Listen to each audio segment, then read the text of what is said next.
Abusua aha eye Adom TV. Dwumadi a wo hwe eye nkranhye mre. Me amene dwumadi ho chiame edi amje so eye Apostle Dr. Nita Kotegu. Me ma akwaba e de badwumadi we so. Ene dey na amre nam na TV asem say who is influencing you? Who is influencer? One na wo dede wadwene. Ana ade en na edede wadwene. Say me kwa twa konkrumu na me kan 1 Kings chapter 12 verse 8. 1 Kings chapter 12 verse 8. Oka say Rehoboam afutu a na jane mpanimfo ede ma no nyina no oboguye na okope ne nanfofo nkoa ene nkwada adwene ede bubra.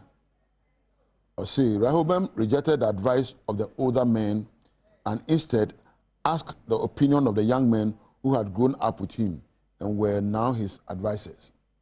Rehoboam na oyohene na jampanimfo ne ananafo afutu ede ma no nyina oboguye ena okope afutu a sebe woni a ono nsisu ebubra no saa yoyofo ne bia onwe anyini ena odi bubra afutu bi aye na afutu bi ho a sese ehwe ne yiye won se okwatwa kunkumu a ye woni pe bebre a wogina afutu ahodo so edi bubra a anye yiye wan na ya wotie no anapa wan na ya wohwe no anapa wi na nwumre wan na ya wotie ne nsem edi bubra abrabo enyina so ene de wo he hwe enwumre bebre a yetie nyina no enya soso so ye so ene adafo mfidi aba nyina sam amofan social media Instagram 1 gram 1 Twitter no ni nyina has an influence on how you behave.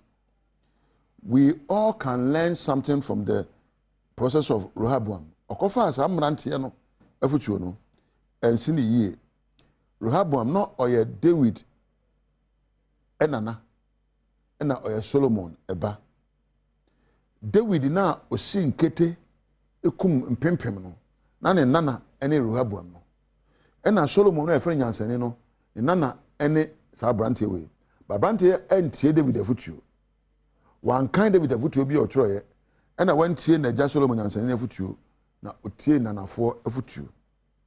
Obeye ohene ewo Israel so wo mra na enioma ekoso a enye na esese osi nkete ejina na so e de esefata na esese ohwe Yankopon anim na oti Yankopon ene de ne ope na esese esign afutuo kotie ntino odan na ni ekire ne nanfofo dan na chi ekire Yankopon ene se edi oyene kese ebeto Israel manso woni a oji on ho futuo woni a wotatie we no ebi bema oyene abeda wabrabo so semra make say me bisa say who are the people who are shaping your life obo a America for obo I want to be like American obo China for fine but be careful those you allow to shape your life. Uma me tete waja tete uma me nua bi tete teacher bi tete empanimfo bi ebo anamon bi ni nyina ka bomu abeye usu ene oban wahwe TV watie radio wakan krata ni nyina abeye usu ene oban. In fact enema awokoso eye nyina na enye wo ni nyina so eye entity ede ma wo bebi a wonyini ye ene wo de se dia wo ho fa eye bebi a wo woto ye ene titi ede ma wo afutu a wonya ye nyina ene wo de. But you have a choice to influence your own life. Nanso betimi apem nyoma betimi ayo na wankasa akasa mabraba ma ibui me nhwe de obi yo me nhwe de obi ka na mempe ade a esefata na ebra. So be careful who you listen to.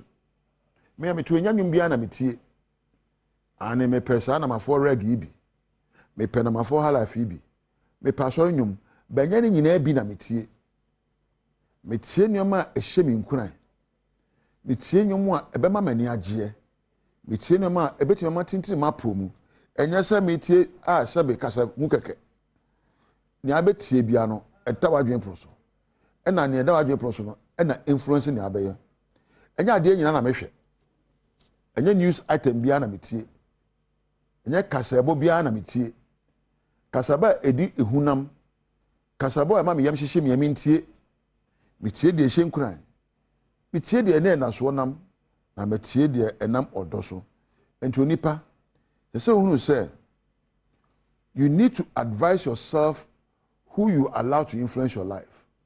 For the influences you allow on your life will give you the direction you will go with your life. And your man say utimi esemu yi no. Oh, and your man say utimi edi to wadwen proso no. And your man say dimu. Ni bi bia keke. Obi a yentime bi dabi.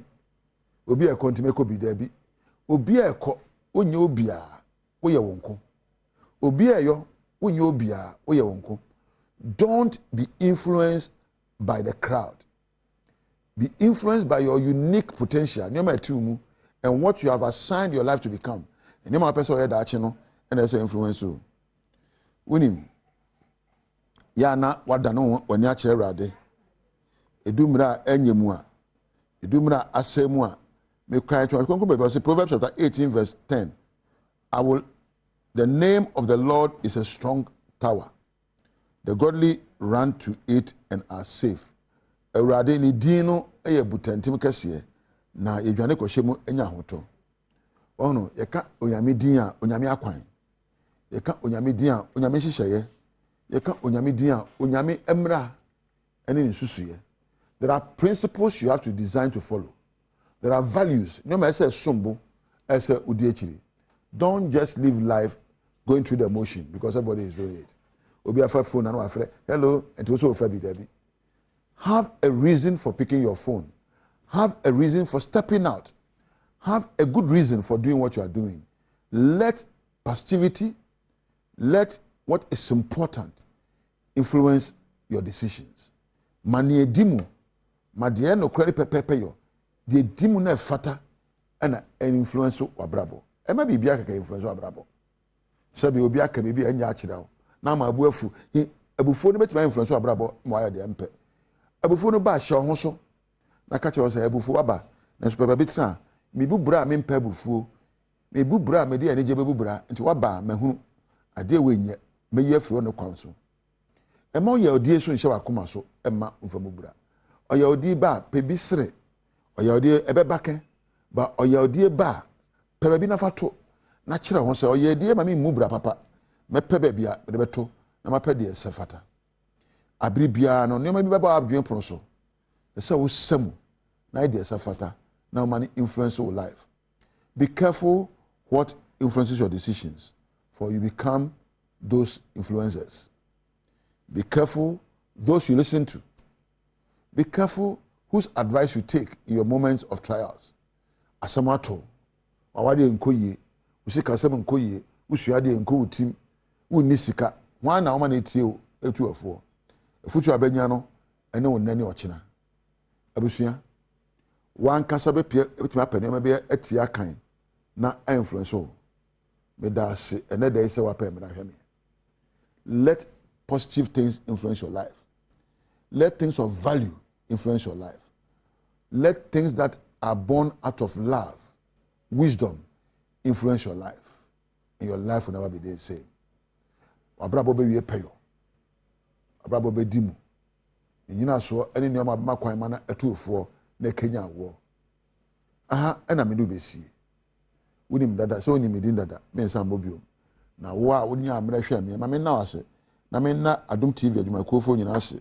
Me karma kan say camera, sound, MCR, floor and a lighting. Kra na me da Priscilla me producer say.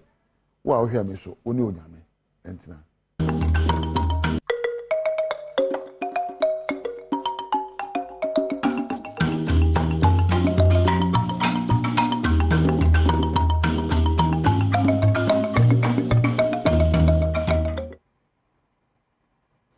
Yadrus hono me moache na mamo akwaba kase bre e na aso no ensem no yato ye mboase aboabo no bedi nyina esomo se enkase bo de edi nka na no pe na de obete no so kaswe bi enese abeto dwase esam premise fee ho nsem nti anhwe abronya yi no ensumu nambo ebekọ soro pa sansom na forestry commission de abeto dwase nipa ha no eni du nwotwe na afi ntem nyina wakire wo mo a na wogina kwaye doto ahodo mutu efom agudie na IET for so Omo de adehwede mu oden ato mantem so afo nanim so wasrada omni query committee report no ebe ya nkwohwe na animanimu ya no wonfa enye adwuma sanso na Ghana National Association of Teachers wo mo ne GS mpedifo atrase efa achechefo mpedifo dumakoa wo mo ho abasem we ne nseba hodo bi na mbe so mo se bedwam so kase nam DSTV channel 280 Go TV channel 119 Facebook na ye Adom TV extra wo hia me e ya freme anochewa ba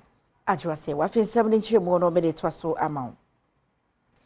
Emrahye bedwam nkita hodie na ekoso sede wose ekonwa na enu mo na mpedifo bi ede nsem etudwa efa nsuomu nam ho ensem eho na domkuma no kasamafo emma abedwako emrahye bedwafia omhwenuane ne kwadwuma ho nsem so ye Eric Opoku eno de nsem etudwa kyeresa afarifo no sese premise feel ye no odi egu wo mahya hodo mu kopodo so koyi enam no ehwa ye den ne sent obetumi aka sisudua se anhwa abronya ye ayekodie ensuomu nambo ebekosoro pa konhumasika wodwendwene ho a esese wode ma fisheries and aquaculture development asuye no bra ebetu odwa na Erikopoku echiremu se bebo so me kakra ntemu esan se afarefo bre pansa na wanya premix fuel a wode beko nsuo so aye wonum adwuma ama wonum adwuma aye dene ama won pa kasa yemu ene wakato aso se in 2021 the best fish farmer was to be given 2-bedroom house.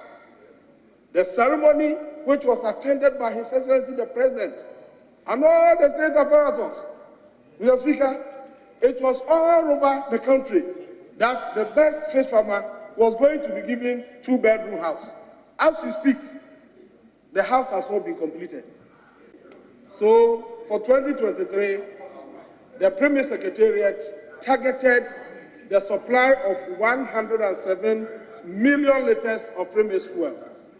Unfortunately, as at the end of September, the Secretariat is reporting that only 25 million has been discharged. Mavis Hawa Kumsina wa yeswa for fisheries and aquaculture development so eyi sansemi anono en woda na die se yenti abesi ne ya dankura mienu a wo hyeye se wode bema best fisherman nsanya nkan nyina agina se abasobode a wode ma no no na ehon nsem bi wo hono mu na ehun hia se wo beye emu enhwehwemu. Mr. Speaker, he also made mention about the Best Farmers Award. The reason why we are not done with the building is he knows very well that there was an issue with that award winner.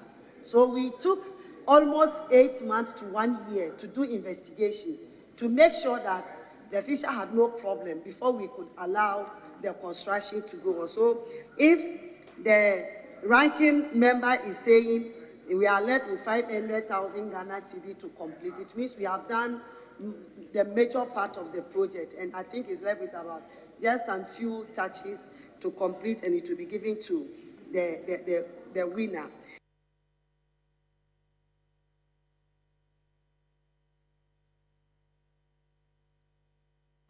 I was not everyone when I am concerned for from you require pass from your quiet on some forestry commission no a won't penny for the summer betu Janaweno a head of corporate affairs and media relations Joyce Oforikwa phone what you say a female won't bet to me a caseni pa here we need to watch 218 and I watch you one now more jina quiet daughter who do more a two for more good and when you want to me crata then so bet to me a cash say money pa a nine and as I say quarter no about one more quid do a one more chira bank kukumo afufuro bi nso kwadebra muguso a wodi wor masem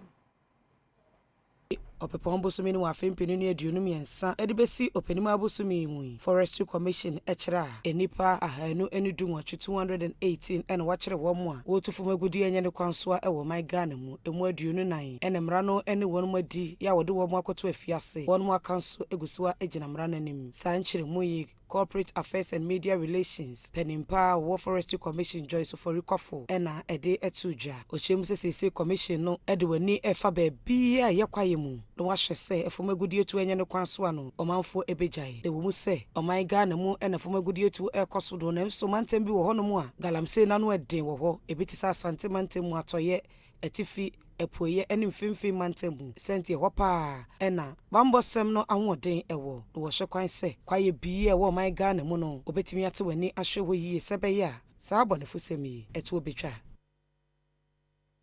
efri Opepon Bosomini wa Everyone on the concern for Emwana Institution of Engineering and Technology IET wamodi adeswede eto atoye mante moswafo no nim se wasrada nanwada omini kwari wabra womo pai womo aboa kese no namso kra na ne adankora mako hanso ne aduokron 790 household na chese saa ade yi eka womo ewo enkrutu na abro no mako dubako emu ewi ase akra no enipa nsia ana nam saa ina wo paye no e wo so wo madan medwirigu ebi mu so ma wonum efri mu na wo pa abedwokuo so wasrada wontena se no nhwe nsem mu na saa abedwokuo na bo homoden ede wo mu aye nyina ba no nti na Institution of Engineering and Technology dia de swede e ma to e ma ntem soafo se abedwokuo no hwehwemu ni mu aye a wo de baaye no ene manimu yi a wonhwe manya adwuma November mu on the report na akoma regional minister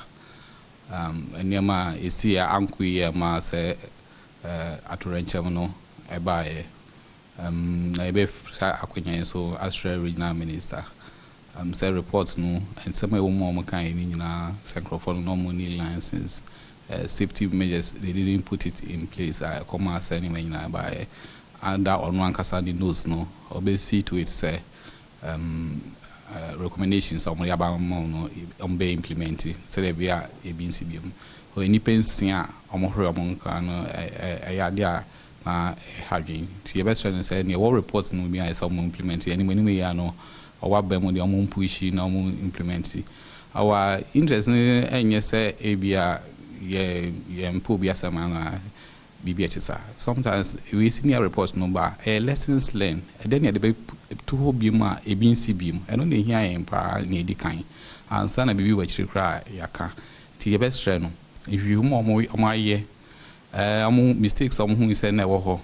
Any recommendation committee no dia bano. Or yes, cause on now on to BBA implementation as some implementing those recommendations no hear no more and all the regional ministers and DCM, DCs no more na more represented abino or mumpatem.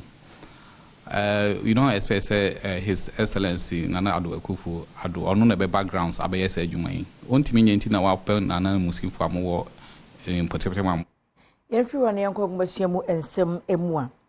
Na Ghana National Association of Teachers ye twenty na ya chechefo enkabomuku womone Ghana Education Service Director General Asia na nhyiamodia no se ne botaye nyina no so behwe na afibia enkoba secretary ni panyi bi ehun beba asemesan se wani aban hyehyeye so nti omo pe afebo kwan yo befa so na hyehyeye no atena na obia edi so pepepe kojo mensa brampa ene trefo emanat Thomas Musa etwetwe nkomodi chimu etiudwa Baako a edition chi eni dede bebia edition wo bia no edition mpe dede edition mpe ko ka wetimi we kame ekoba ne sana edition ntimi nko eni edition etimi tumpon o bebia so ndwie wo I friends a sound mind esa edition no edi wo di wadwen ena ede ben esa otimi focus e wo sade no so Entinra yeni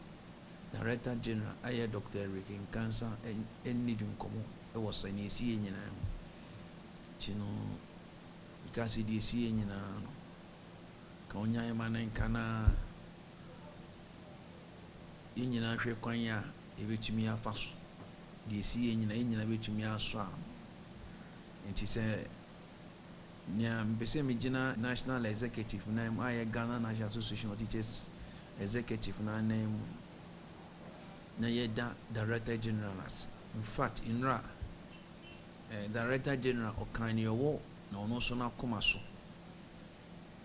yene etie ni wasupem ana yenso ni ewo so we yakoma so no ye ka kire no na yenyina ye kan ya adwimbo se ye kan ya adwimbo no ye hu se hu be hia se yenyina be fa kwan bi so a fa kwan paswa sadi esi ni NCBO nti ye nyina ka bom se ni esi ka broni free bibi temper justice with mercy twa to no make me can say DG e dance we gina Ghana National Association of Teachers and enemu any national executive ni kan say da wase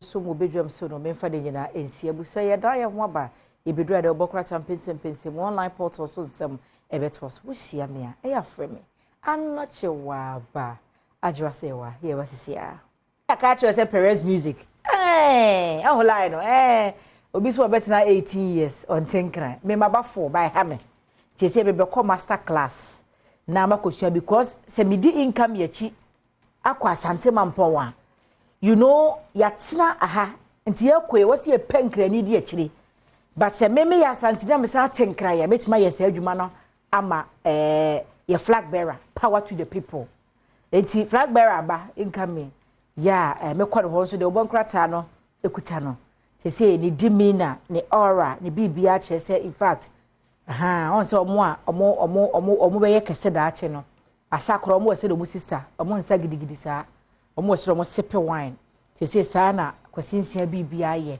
kwasi kwaba ya mejoso pombo ko de boko na nso nyame adom ye ho ye de yankopon ase se na otwin kakra so de ko na wie oh yes by next week ni ewura brunya nankasa yes basikana sa wa beche obi ade bia chere ntem cause nche ne mabo be kosoro tesere mo abeche obi ade ne chere ntem no ntimi nkoto ne ntem na ya mo be ma yade so mo fa mra ntem yem peno 22nd cause no be me ya na be ma ye yes fa mra ntem so 205 na no ana be ka ye ka mo ni sem de se kra no ana ma ye ne mabo be koto mo fa me ntem ne yetimi atodo ntem ai na o man 5 na se ne metimi atotре a 24th 25th ne beto 2 why say abo meka ntimi sire mo why sire pa ni diem munti na ti wiase nye munti anke ma ehwe wa ha nti modaro ma munti ne wa ha ties no da mo ma cha de mo nche ne ntem mo fa brantem mo nche ne ten se ne be ya ne man to mun bo no emma ne pese eto no enkofo ti sa so ye be frefre mo ye frefre ko se wo se ye list no efri ne ye ko ye ene na call ne shase ne na call ne shase ye fra de abusa be ma ye se ne atworo ko de ay budget enye so mam se me ba baji se na ade ato ho yes ba me se de enye mbo she sabe aka 1 week ne erabu sum ibro nyamti bo she baby na sa she te be se mo ada mo so ba so me mo no so no mo fa mrantem ne ye mo na eto na sa e mo no se ye papa mo na eto na sa enye to jimi bia mo ya mo kama made in Ghana rice a ede o ma yibi mo ma me mo ni anwa no mo fa mrantem ya mo fa sardine ka ho yes ene mo me tomato paste nso mo fa me so ka ho na mackerel ade de wo ya no amra ye fe enchini nyina wo se mudi bi ka wo ya na ade 100 cedis eta to se fato akokwa aka enye hwe but wo ntimi anamam kosua krisika me fa ne sa mechi bi na me no abi na me bo bi nso ampesie ti sa na tie e mo bi afihia pa adwo ma no ma na nye fe omo hihye ma na nye fe mo so amo won se o fa bu ayi mkwa na ka cho memre fi me fa ba ba be gubu tu sa ba fi ma we fa ade se ne pass me fa kwa ehwe ofio no no kura ya na yewura o frɛ me ba fa ne sa ti mamo ha mo adwo se bi ahye ye o nyame adom de nyame ase nyame adom ye kwa ne sa kakra special hospital o she meja aye ne kasa yi na no se ba ko de ne ye ne kasa saa na o de ko ye isma ka tem se corruption me nya akire die e ka mo fi ye nsiska wo ho me nya akire die me nsiska wo ho ama mpanifo na aka mo organ obi no ready so be fight corruption unless not in his interest. Okay. Yes. Nipa na ye betching for corrupt activities. Unless he be on na man penna kuma so. Okay. No that the sitting president akuma so atuajin enkosi aga. That's the frustration. Yeah, special prosecutors are doing that. And so when so resign, it will be a shame to President Kufuor. Sir, I'm telling you. There be so no yamu adwuma. On the first one or ko be ka say e dey is a sign of the brain. First one anya be okoy, the second one kisi aja be oba he was equipped. Anya be man na kade ne ma be obetumi dia ye adwuma no.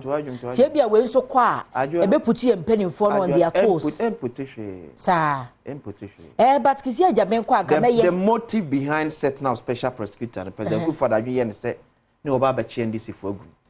Na be ban say oba ye onya NDC for nchi. But ni refi say she special prosecutor aba no abesene ko no always see she wam no chesi o President Kufuor the refi no say onu ane backyard no amanfo pokro no kra chen aban abesne twam ko send the ohwe ne sen ko no ofiri so kwa na nka aban obeba no so abechesi wo se sa na Ghana ye no no me say MPP adwen pa president ku fara adwen pa the special prosecutor office nya say obechi ndc for gum obe hante ndc for we sebi bia ni ho that was the main motive ese yem nam we so na because he or you know issue attorney general attorney general no eye a political party munipa yes tebeka say the party no winch hunting profo it ba menti bibia e similarly independent bi okay to so no HSC o mo dia and wo sha so no kofa NDC ni so say NDC ni chesi NDC ni beka say enye president ku fa na HSC no but NDC ni ba e no be wo say eh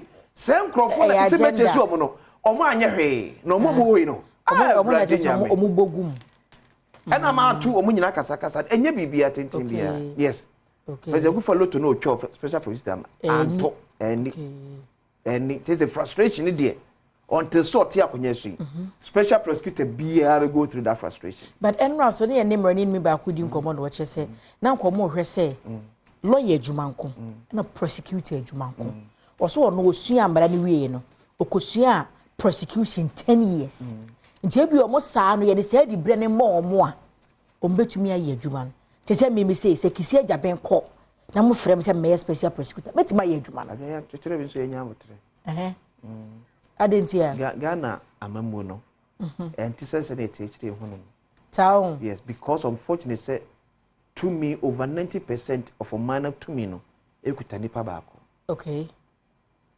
so yes e nipa baako okay enti obi THD a na ye ne akwa ko so enye technocrat asem na de Ghana amamu abo na be wuse mampanyi na nkasa kora no ti akonya no so wo do ti akonya but to me na nkasa e di bi o man no enkita kuta na da oye campaigns yete nsemo no na me ba yete sika so so ba do hu se etumi na nyon de kura Ghana amamu no adwa so wo akire na hu se na ye na technical na ye ya nke be the papa iken so aye was your prosecution opposition 100 years or tell the system will not allow him to work freely the system won't let you Ghana you bet me off am work freely one time what kwachi obi kuta documents nyina chese akwa yi and so call ba be ka kire o say enye wasem wa let it go well I say resign former wine NPP no beka chairman to special prosecutor because my omakasa so frustrated MPP for nakasa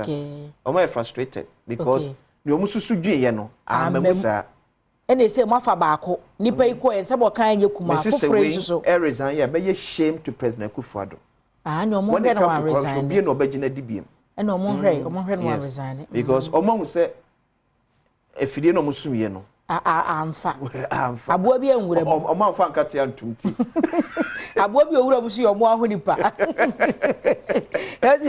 don't rig the 2024 election for anybody. I am appealing to your heart and conscience mampanyida da mahama no me sure so waka akire won wan kasa na nkrofo so 200 said they shouldn't say futu odi say wutu akura fo no na wutu akra so na Ghana but owa nwa be da wini esa bande ato je no mo kan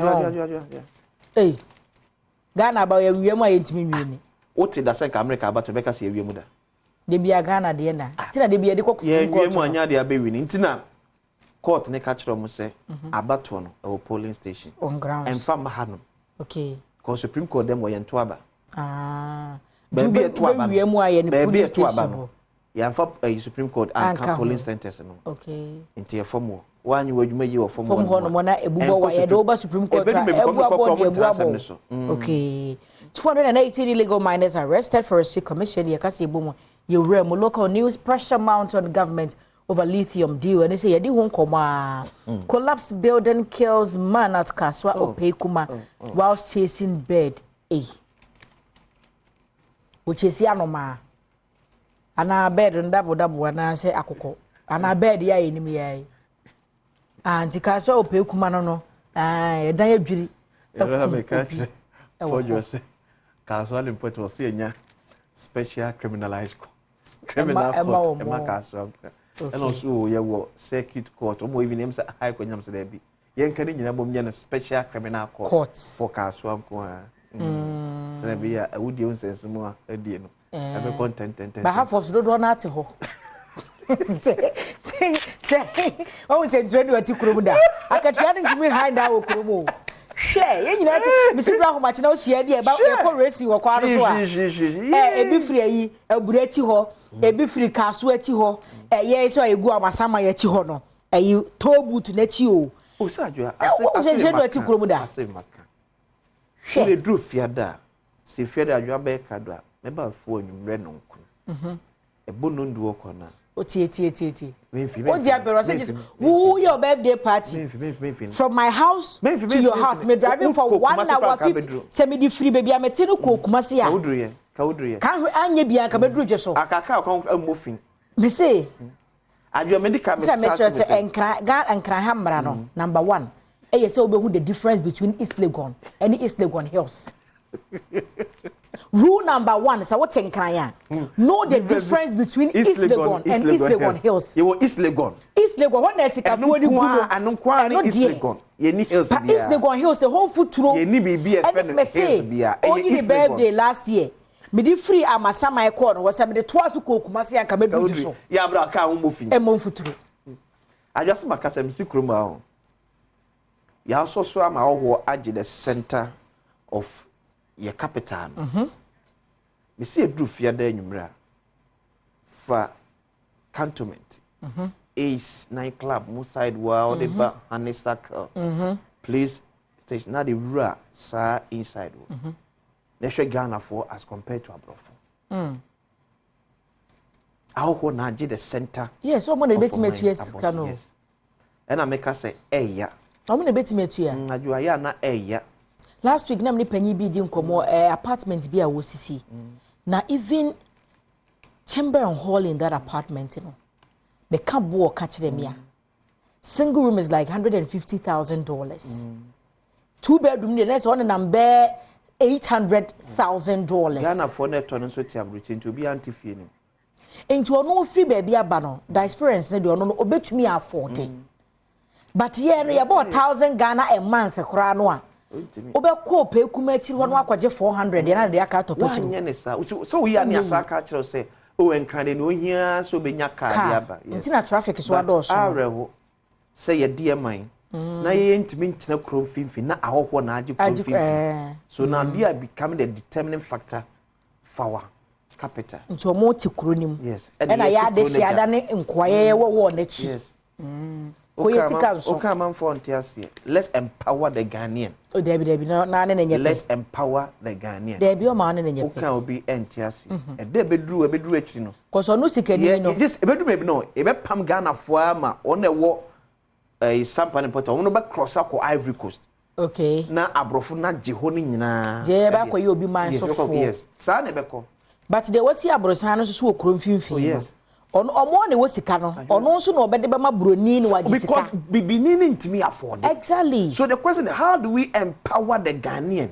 So they be a Ghanaian in Sabbath to me as soon as bachelor said yes, it's a guy. Plus, you empowerment say a coso. Yes, obviously, it's a guy. Do Washington before Naji Washington about yet, obviously, they see and Samana. Yet, obviously, they see a war among chain. I do a Ghanaian. Government plots new anti-corruption action plan in first quarter 2025 to replace NACAP 1. NCC rallies Ghanaians to participate in district level elections December 19. Miss Kathleen Addy, NCC chairperson. 2 policemen, 4 foreign nationals arrested for galamsey in Kokosua Hills, Dwaboso Forest. Ghanaian Times, I don't know. Daily Guide. A breakdown of May's investment in Atlantic Lithium. Minority chases Bank of Ghana governance remover. NPP mourns Amma Buzia.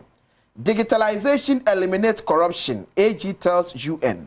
Cecilia Dapas made 5 others sweat over bail. Daily Guide. I don't know. Supreme newspaper. Corruption fight. Let's support special prosecutor to succeed. Fenyo Markin.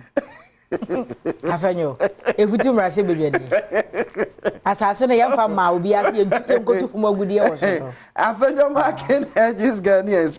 Baumia urges Kuzuga and Mamprusi to end conflict.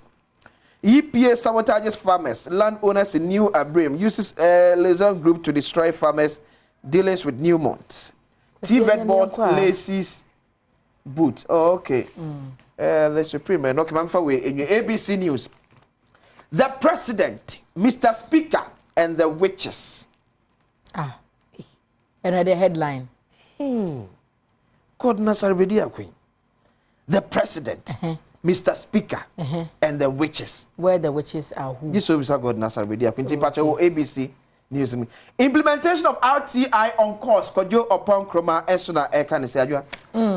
Ebusia ya kwa na ya wadanti ye kwe na kaisa gbekansi beba ahosepe beba kaisa semyi ebedi kan de bebro komo twetwe bi wa metena se na meyi afro na afi pensempensemu atwaso bedwam so ni enko bebia na no pay yeda se uguso hwe Adom TV emra so se ene ya wada anopen so agudie mo nsem eye agukansie yede enkomo ahodo ne so no yede no so ebejao ene anopen Midin ede Alex Kobina Stone Ushiamia no afreme Kobi Stone okumankra bakwa maka ensuruja adura enyono numero 1 she anopayen fanda se no yemfama enmeku a omo ena eboa yen ema yede agudie mo nsem no yede abrone se anopa onim se game park and they omo de pick 1 ene eye picks ahodo ena omo de apa anopa nso no miguso edi ho adase edi ama se boboden se onso no obetimi ahwe na wapeke na mane kama na no so etimi ai kama pa enso edi amao sanso ena Kingdom Heba the Kingdom garlic bitters afi new Kingdom ginseng power capsules enso honum sanso ena tremendous capsules enso honum edimao afi Kingdom home estate enso bia ahodoa ende omonso edi aba ena no penso no meka eno so wasem na mede achro yakua nim no mede emunchiomo ahodoa bebrebe ena mede eno so mede ebebro afi yenwromo ewo enada UEFA Champions League match week 6 ena no etime ekoso na hwe results ahodoa enada eno so etime epiepie mu a na se Borussia Dortmund on Paris Saint-Germain at the Pimso de Nenempa na enyadia edafonkra enso ehonum sanso ena Newcastle United enso ene AC Milan game no eno so eba so Newcastle eko win edi jo eka mienu ema omotimo bako sanso ena Dortmund ene PSG no eno eko wie 1-1 eno echi no Red Star Belgrade enso tinafie ema Manchester City ko hye ne kamiensa wotime echi mo mienu Royal Antwerp echi FC Barcelona enti na se we UEFA Champions League eno ada matches ahodo atutojwa no ena ene anopenso yede ehon komakra yede eja no na uremo run of 16 na se draw no ebetimi atodwa no a teams ahodo a sabre omo qualify ede omo ne echiem no mpacho sei ene no so echie enso ehonum Arsenal the Gunners ede omo ne achiem run of 16 sanso ena Atletico de Madrid enso ejinemo ehonum Barcelona enso qualify Bayern Munich Copenhagen Borussia Dortmund Inter Milan Lazio sanso ena RB Leipzig omonso qualify Manchester City qualified nani echimo ehonum sanso ena SSC Napoli Paris Saint-Germain enso qualify ehonum PSV Eindhoven qualify Real Madrid enso qualify ena Real Sociedad enso qualify nti wemo any teams ahodoa and they hwenim se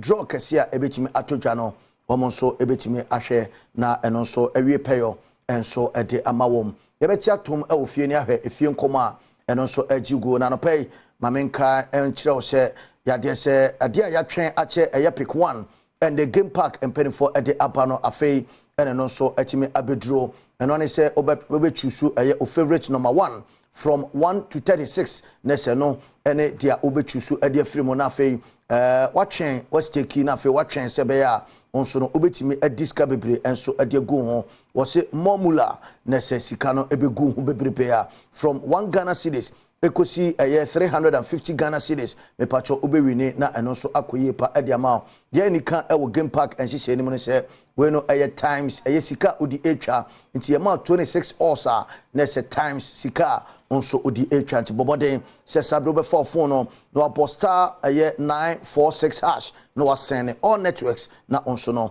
watchimi ade akire kama na no so atimi awie payo enso ade ama afi Kingdom garlic bitters me kan wasem edachiro ene Kingdom garlic capsules ewo ha sabre eno eba be boost immune system no ama onso no yade bia ehinta ewo oridiem no eno so etime akokama pa enso ede ama new Kingdom ginseng power capsules eno eye ememedrum pacho memanko a ena efa sedro ya midi ho adase enso ede ama wo no afa yemra fie na yemehwe enkomo outdoor eno nso agigodia na se yeka ranking member na se uwramo ewo emrahye bedwama eku a womo enende omo ehwe ye sports no so sports committee no honorable Kobena Woyomi papa member edema wom na wode se akra na wode atudwa echese ampa enei wo hwese de enoma eko edema the senior national soccer team the Black Stars of Ghana na emna so se itimi ede support kese pa enso yede ema team no na yede support no ebema wom so de a na se ni nyina no enhyehyɛ ahodo a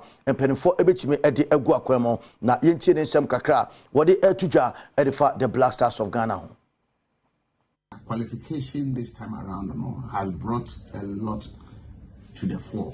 I was saying, including myself, they changing your ways so that we can always also give them all the moral and then the energy and also support our here to give us the laurels, to give us the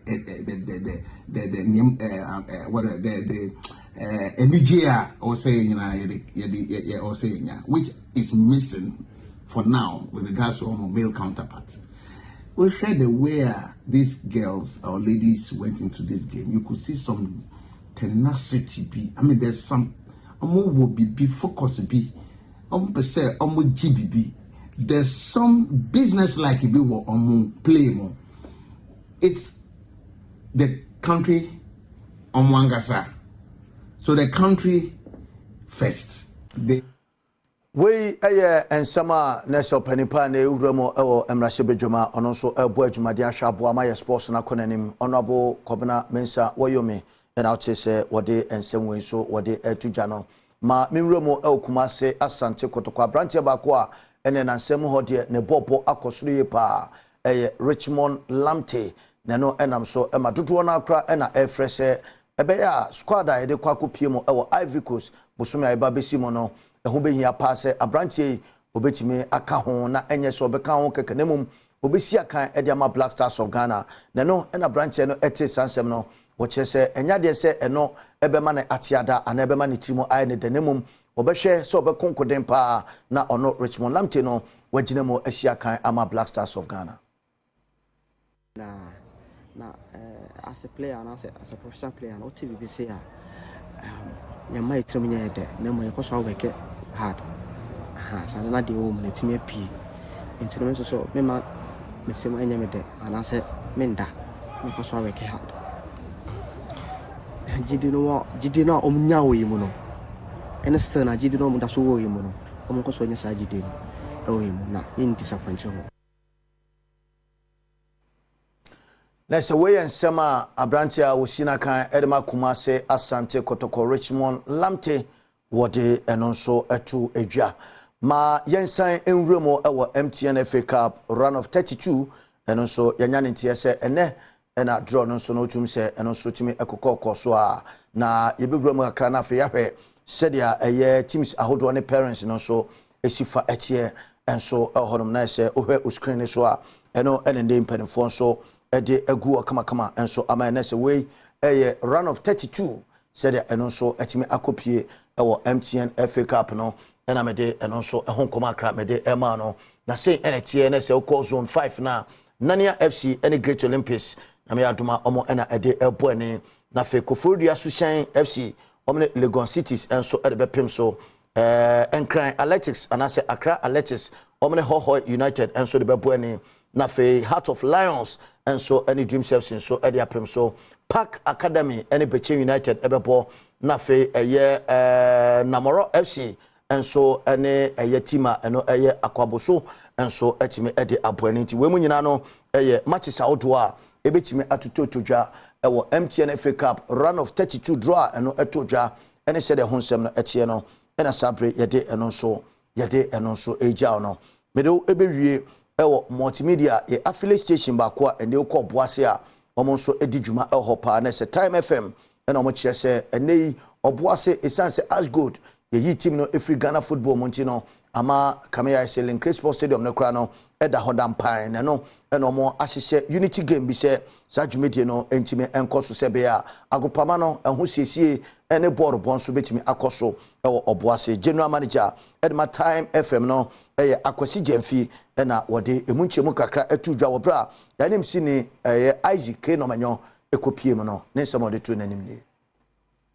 good any efinyance mo obuase ayedin and ade wetimi ede nkabo mu ababoase aye football enti na ma ye organize sa tournament we say be ya who say nche bia na this assembly elections baso next year elections baso ihe se be kan obuase man nyina abom nti eno na ye dwene ho ma ye organize sa tournament say be ye betwe omumu omumu yeto ehie nyina nya obuase nko mansofo ebae yakubufo ebae afi tuapiase area hofo nso nyina so ebae ansana obuase is na obuase west and obuase municipal enso bae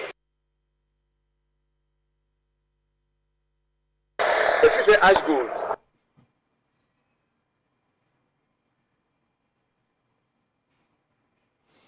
all right enti nese we said no so ekoye amede eno so emunchemu no mede ejao elhonom anopai fandase no fama game park pick 1 said that medical akanwasem ede acho no bomode adase from 1 to 36 numbers no obetime apeke bako a ugidi passe ende eno ene betime adrop onim se draw no etodwa ewo Adom TV efri anopa nonkron ekosi se promo beto no mpenfo sanhye na kamapa ede emao na fe no nsia ewo dwumedie ahodo a yedie eso no omohwe ema draw no so no etime ekonkan pa edmant game park no eno ane se obedale star 9468 star 946 no abo hash no ede aka ho star 946 no abo hash no aka ho na fe wasene all networks na eno so etime aye kamapa ede ama nemum unim fi shedu wonhwe a emfa ho enhyesa enhyehye wenso emu afe Kingdom garlic bitters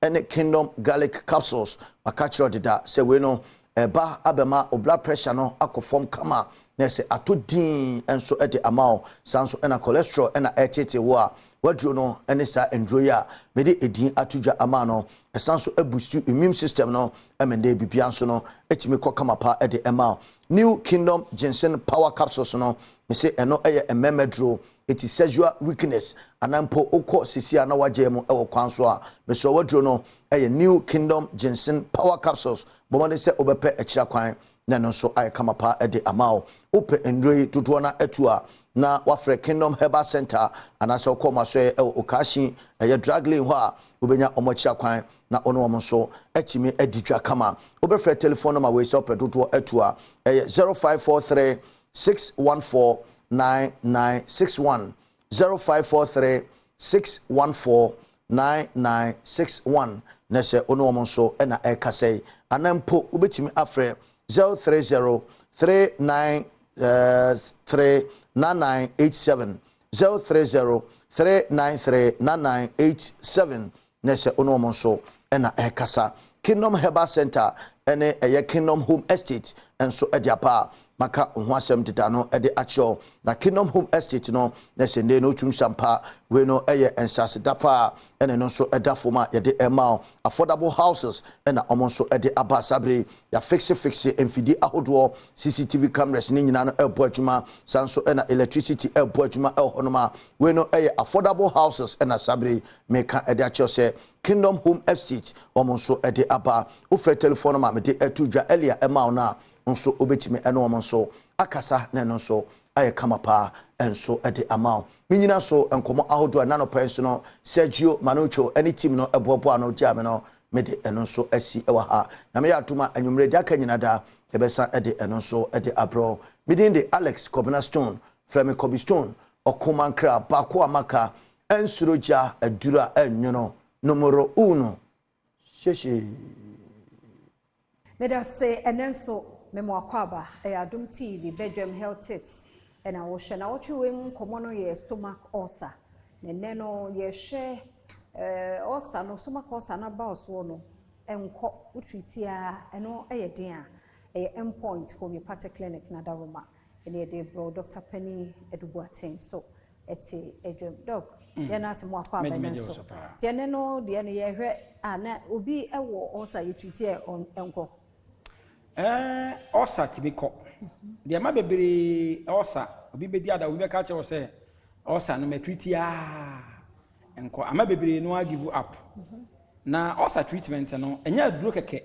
na osa wonom na mma osa afiri ho eno nti obi wo wa na adekoro a enye ade no ade aduane bi kura wo die no esa ma osa no esa ekoso kura okay first of all no wo osa eni kwasa wo twen makomode wansa na wadidi wa wo osa entwen makomode wansa na wadidi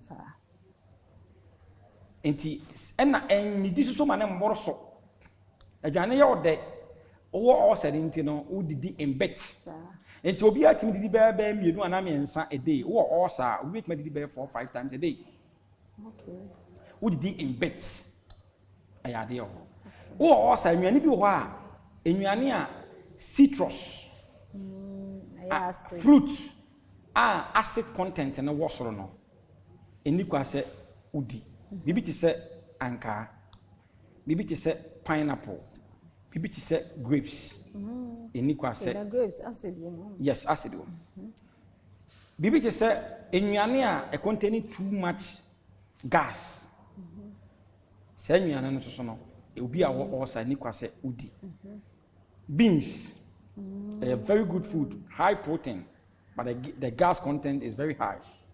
It no nikwase obi a osa no udi a ma especially say wo a lot of gas wo produce too much acid no a e mo acid no kra sa content na awo soro nti emwa udi na wo no maduru I slow down bibi ti say milk of all types emwa bibi ti say enuane ayachie no kokwa ba yira ayachie enchichi wani nyina better say enka bedi a ba yira na apese odi anka noa kokoa noa enoma te say meat in fact meat no kwa in itself no kwa wo osa eni kwase ka wudi okay if it's a meat no take longer time to digest why we need osa no kwa no meat digestion takes about 4 to 6 hours before it digests.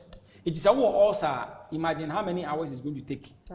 Do I almost we might do sa from maninem wow enti wo also no meat kura so no eyade a also so we dey and enuane a spices no wosoro enuane beti say artificial spices me mobidin spices here and normal edigu aduane mane ya dokodoko sa no mane nyina no also we dey otwon mako obete sokra say de omoka say udi mako a da bi mako emfa osama na wo osa ede enikwasa on say two different thing say mako de osa ba dia ene kemba ni nyina nya because the man mtompo mako pa aha eti mako mfa osama na mo wo osa na wudi ni mo a eno no say trigger no so enti bibi ti say wo osa kikadro garlic ni san me nyina emfa osama onion emfa osama ema osa no eko esoro end point number 0244 867068 0244 867068 that I said Dr. Dubois na yede na di nkomo stomach ulcer Mr. your sponsor no friend number the yedi hu komo yi ana yare bi ondo wa daje mu na unti wasem no nya no so ma we dey afia amakwa tamako china na me adma yedi wie Mr. na otwemu nyina so wanti o china de ndie wadawo matie na yen share the treatment ni na ye mo ye ho ye ko Adom TV ye wazo yampa fi 9 lessons and carols no ebeye kama ankasa Mr. Onyankopon yadma memende ye number 7 p.m.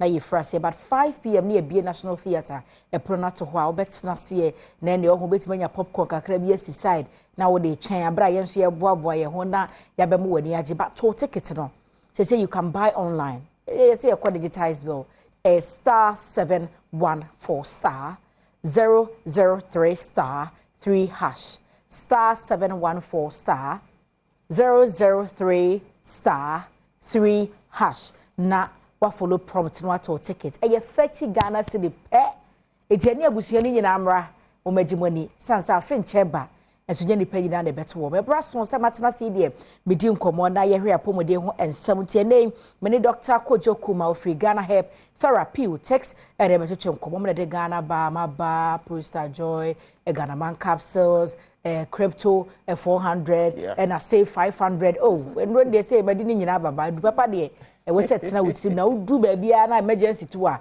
wa pe bia to Dr. Kojo Kuma ma che and then so da foforo rade aye wo ho e de Nyankopon ase na e de ahin na efra ase me pese me de Ghana ba me sha ase it's because of season aye wo and the nature of the weather no say na aye very very dry in fact on the point we say now there were a lot of dust particles in food through our wiemu pa now when see a time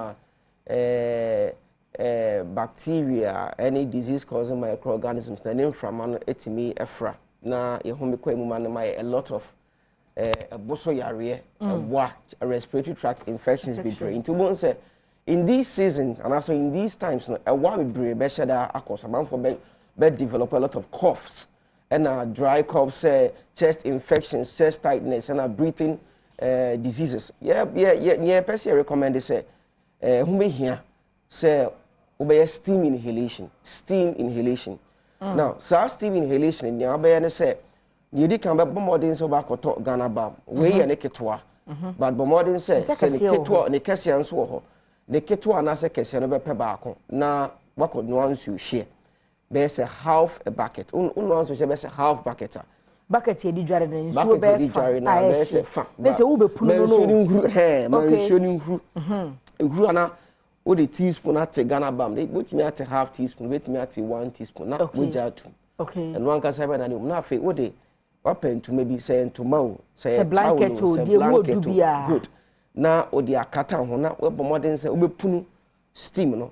Utwi ko musa na ahoden ni nnuane nru a ewo Ghana bam ni nyina ekọ mu nti ne ewo se ekọ uboso ekọ uboso ne ewo se ekọ omirimu ekọ omirimu ne ewo se ekọ sabi utrimu kra na etimi eden ekọ which means say mo bi de ne ho atete wo utrimu say bacteria say virus say fungi edi infection bi everywhere especially coughs and respiratory tract infections ebe clear ni nyina eden edi amount it's also very helpful say so you be a uti eta a power na say utenya migraine and also you be a want to me enda you be a asthma you be a bo so ade a very very very helpful aside that no so no sebi you be a want to me enda so a so stimulation e bo papa especially anaju our ko ejuma wa bra wa be fia wa ba no a bo ma want to me down without the need so befa sleeping tablet and a tranquilizer internal very very effective and it's also a very powerful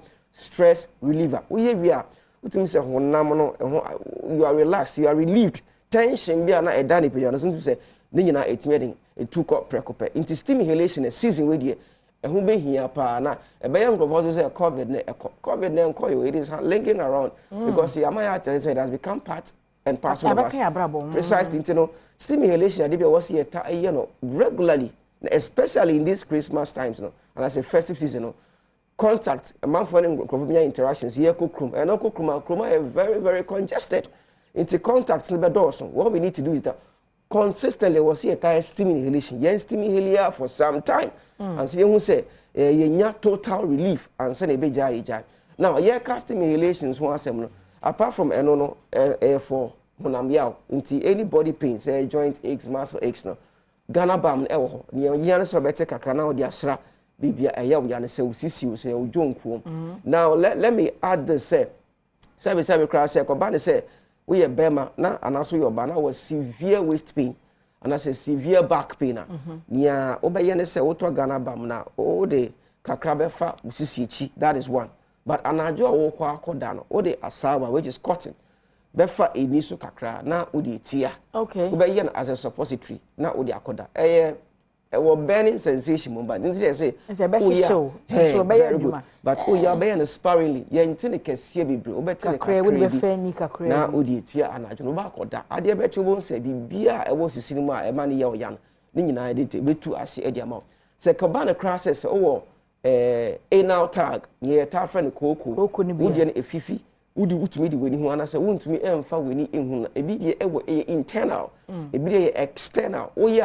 a shikoko ne precope irrespective of how big it is a besheno obi so ho ani de eye kokobo the find prolapse of the rectum okay very very effective uye so a ebema kokobo na epie no esanso epia no ekoba because a title pelvic floor muscles no into a very very effective remedy into a idea recommended man for say apart from say yes steam inhaling because of harmattan is in we eteno yes and so more say anything related to your waist your rectum no betimi ha ideally no betimi the Ghana bam letting it ya me catch from say anu oshi be ya but omo mi omo tie no omo ye wi a they come back na ye omo de good omo kan na nanom anwumro obeda wo penunum kakra kekaduro kakra we kodwane kakra no abobo so no de atua good but abaso na osisi munyina ajo kama sound of one so omo ye wi a omo say they have been healed. Yes. And now they become fond of doing it. Until obi wow, man be when they obi some Ghana ba say be or see me the tia na be the tia. You wonder.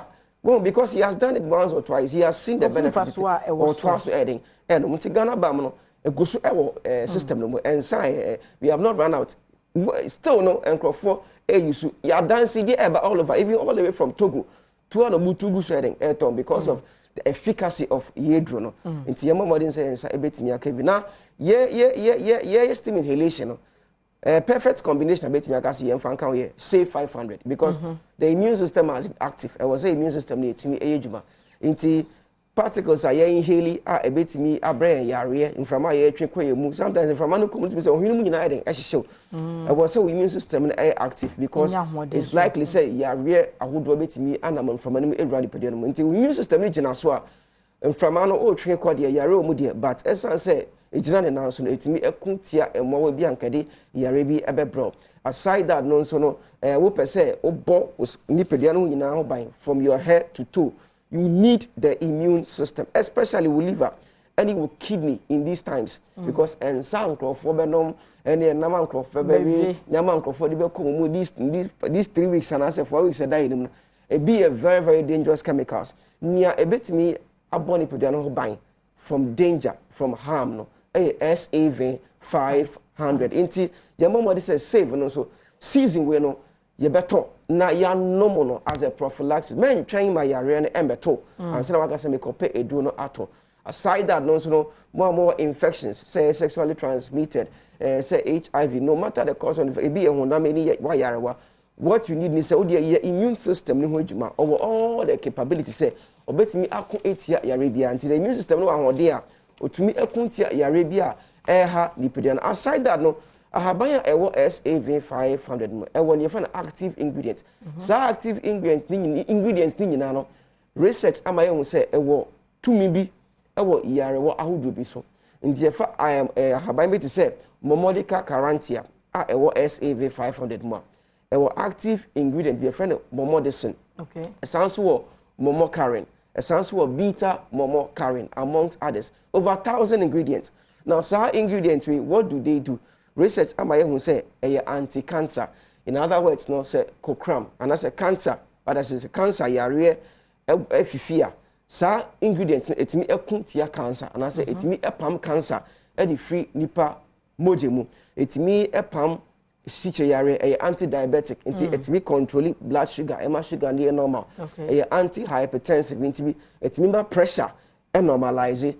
Antimicrobial just say e mo wana e din yare wa eba no etimi ekuntia ni nyina nti say virus say bacteria say fungal say parasite.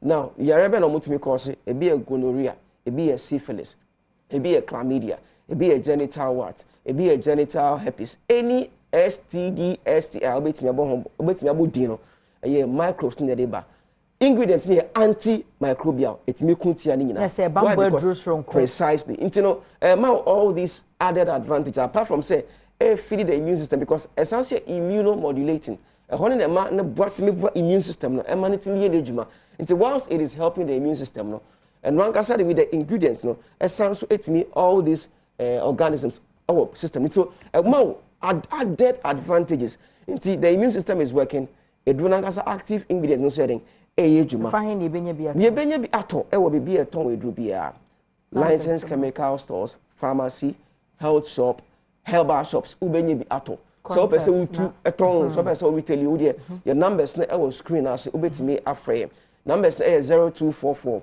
72 70 28 0244 72 70 28 and answer 0244 75 4380 0244 75 4380 and answer 0276 81 4884 0276 81 4884. Yeah, that's it. Ebusiane said Dr. Kojo Kumani and no atwetwe enkomo no Ghana Herbs Therapeutics hono free by di no papa ba me hwe pedro ni bi na efasa oyade enche ye bekọ ahomaso ne akwa kodi nkomo foforo but ye na ye ho na ye hwe we mransa ye bekọ no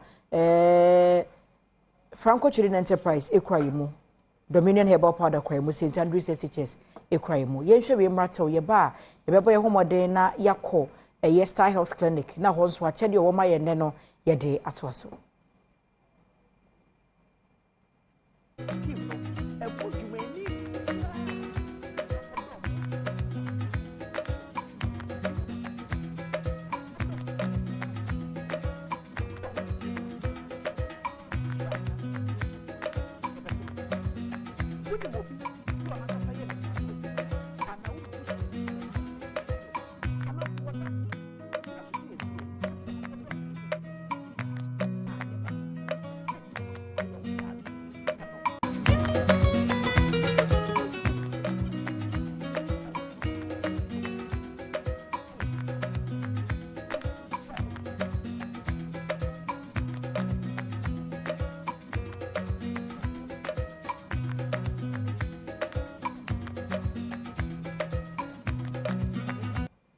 Ebrason say ye sign di enkomobiem ebusia ma menko Star Health Clinic honomo Dr. Isaac Frimpong waye krado na o kame ho ewo Zoom na ye di nkomo yi achade o de broye no afibia no de bribia wo mo chade ye kobro nya mu de nim se yanso ya chade ye se fata no ye Star Health Clinic a yensa ebeka Dr. Frimpong ma che me mo akwaba medase se wakame ho na wakachi boko de Awadi Adom Haboko ye de Yankopo ase Star Health dia na mo de eche ye mama chia ahwefo nyina bibia wo bia out here kan ye chia ba program yi so say Star Health Clinic ye no hie se ya na ibesua de na YouTube na wo kwan ya wapomode no ofa so kuta na wakuta ni ye and the promo ne de starting no last few months no eguso akoso because ebe end this December. Okay. Yes, 1st January.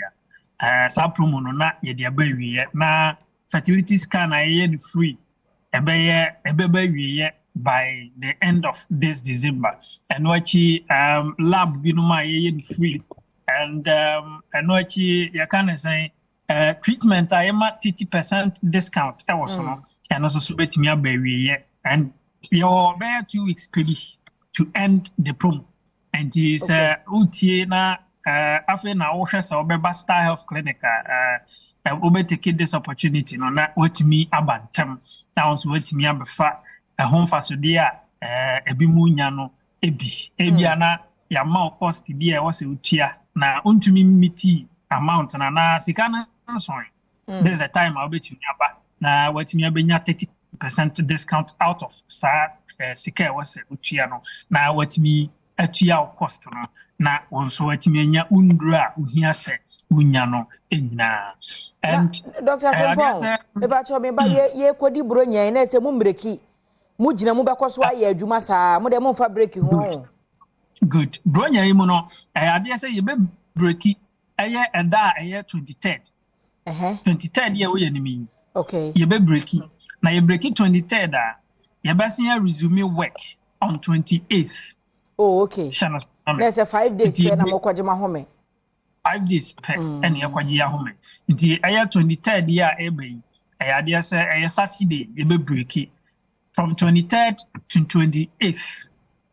and I'll be a Star Health Clinic. Okay. And from 24th, eba besi 27th there, oba a branch be a want to yen. Okay. And it's obeba, I was so bantam. Na what me as our this week, any week here, you be see me okay. The weekend. And it's a look mudia.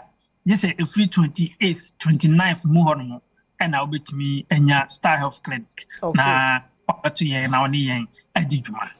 Ediana to be a was what to be the Canwa de Star Health Clinic. On the Star Health Clinic, dear, Yajim Brehe, we are holding in a new moon, Bibia, Yakwada results no, Ayana, Yetmino, 20 ampu, and a year, our dear Yari boom. And I say, I war a wire ding. Na wakwache na emma enti say what worry fi bebre na wakun awo ho a awoni ntumi ma Star Health Clinic the because ye ne wo fertility package a yetimi di treat wo yawe bi e wo ho e make sure say obenyisan ansana ye jaawu enti say wa wo na wakun a emma no okọ bebi no ye say wo ovaries ni bi na say and I say, yes, what develop fibroids be, and I be a yet say, oh, dear, no, ye nim at the crowd, and so still, I want an emma.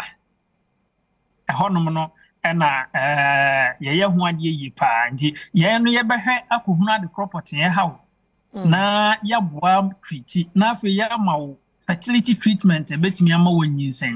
Now, the other say, ye fertility package, and I say, register or bar and will come home. Say oh wa ukuna wo yo hoka ni so no ye hwe no free a ontie sika fufuru bia okay because say no ba nko ande wo e oba ne be ma ne wo anti say oba no be register for fertility package no hwe awo de a e bia make say fiber da hodo bebre na wo ho maybe ni tubes are blocking maybe ne nkosua ni nyina sai ni ade ye be treat ni nyina na ye treat ni nyina no na be ma no so say ya chake na the semen no ahoɔden wɔ fam a ne nkɔmɔ na ɛyɛ ba na ahoɔden wɔ fam a ontie sika fufuru bia ɛyɛ free ye treat at the man ɛma ne sperm no be boost up nti ye bɛhwɛ kɔpem sɛ nyinsan no ɛbɛba nyinsan ba ɛna ye gyae wo anaasɛ yɛwie wo treatment no that is Star fertility package no meti aseɛ yi a obi betumi aba na wa be register de ho ahyɛ package ni mu a mo bɛhwɛ na kɔpem sɛ de ɛwɔ pɛ no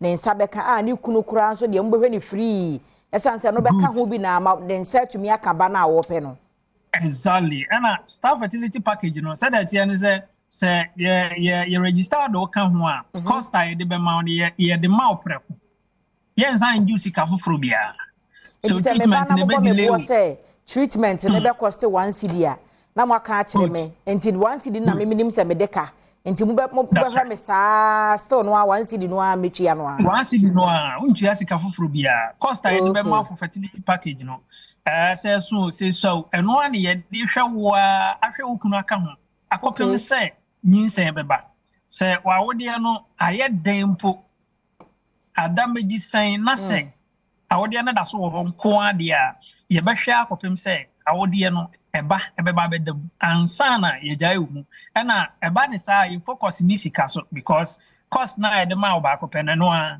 ye nju sika foforo bia nka ho nti na de yaka aye say ye hwe result na dia the result no na edru sa your attention also because ye result oriented nti yare ankasa a wachina channel nya result na dia Star Health Clinic and ye betimi aboa na watimi treat free honom na watimi abenya die na wo hwehwe no nti fertility package ne dia ye Star fertility package na ye one of the packages are very interesting na eboa man be brave because I think last year this same fertility package na yetimi de boa ma bebre na no mo hwa awo omo nsa tumi akan because say awo treatment no ebi wo ho aya na or fiber ta hodo bebre e wo say treating nyina 11 free ho ansa na wa beye awo de no obi on treat fiber ni wie kura na ho ode asam na ni sika asa ode beto aso for fertility no but say you register with fertility package na ekoye say awo treatment no fertility treatment ni beye free complications na wa wodi enu no na at times utua eho ka na fertility na ankasa a eboa mwa wo ne de etimi be ye free a ye hwe wase ya hwe okunu aka ho a wonsan tu sika foforo bia it is a insurance good okay it is a insurance okay okay and you know omo na last year omo na omo fibroids be 15 be 10 be 12 ne ade no fertility package na bo a omo because aba na say yen kan fibroid no 11 na treat biom ye ma cost ne preko nti ye treat ni nyina e de kan ho free a onsan tu sika foforo bia nti ye fertility package ni there it is one of the best packages a bo a patient no last year pa ene wo mo no mo hwehwe awo a aboa mo mo nsa etumi ekan wo mo wo Ghana wo mo wa ma no ni nyina no bebre na ene benefit e free so and you know this time so ye be end there no just this coming 23rd na yasin break I resume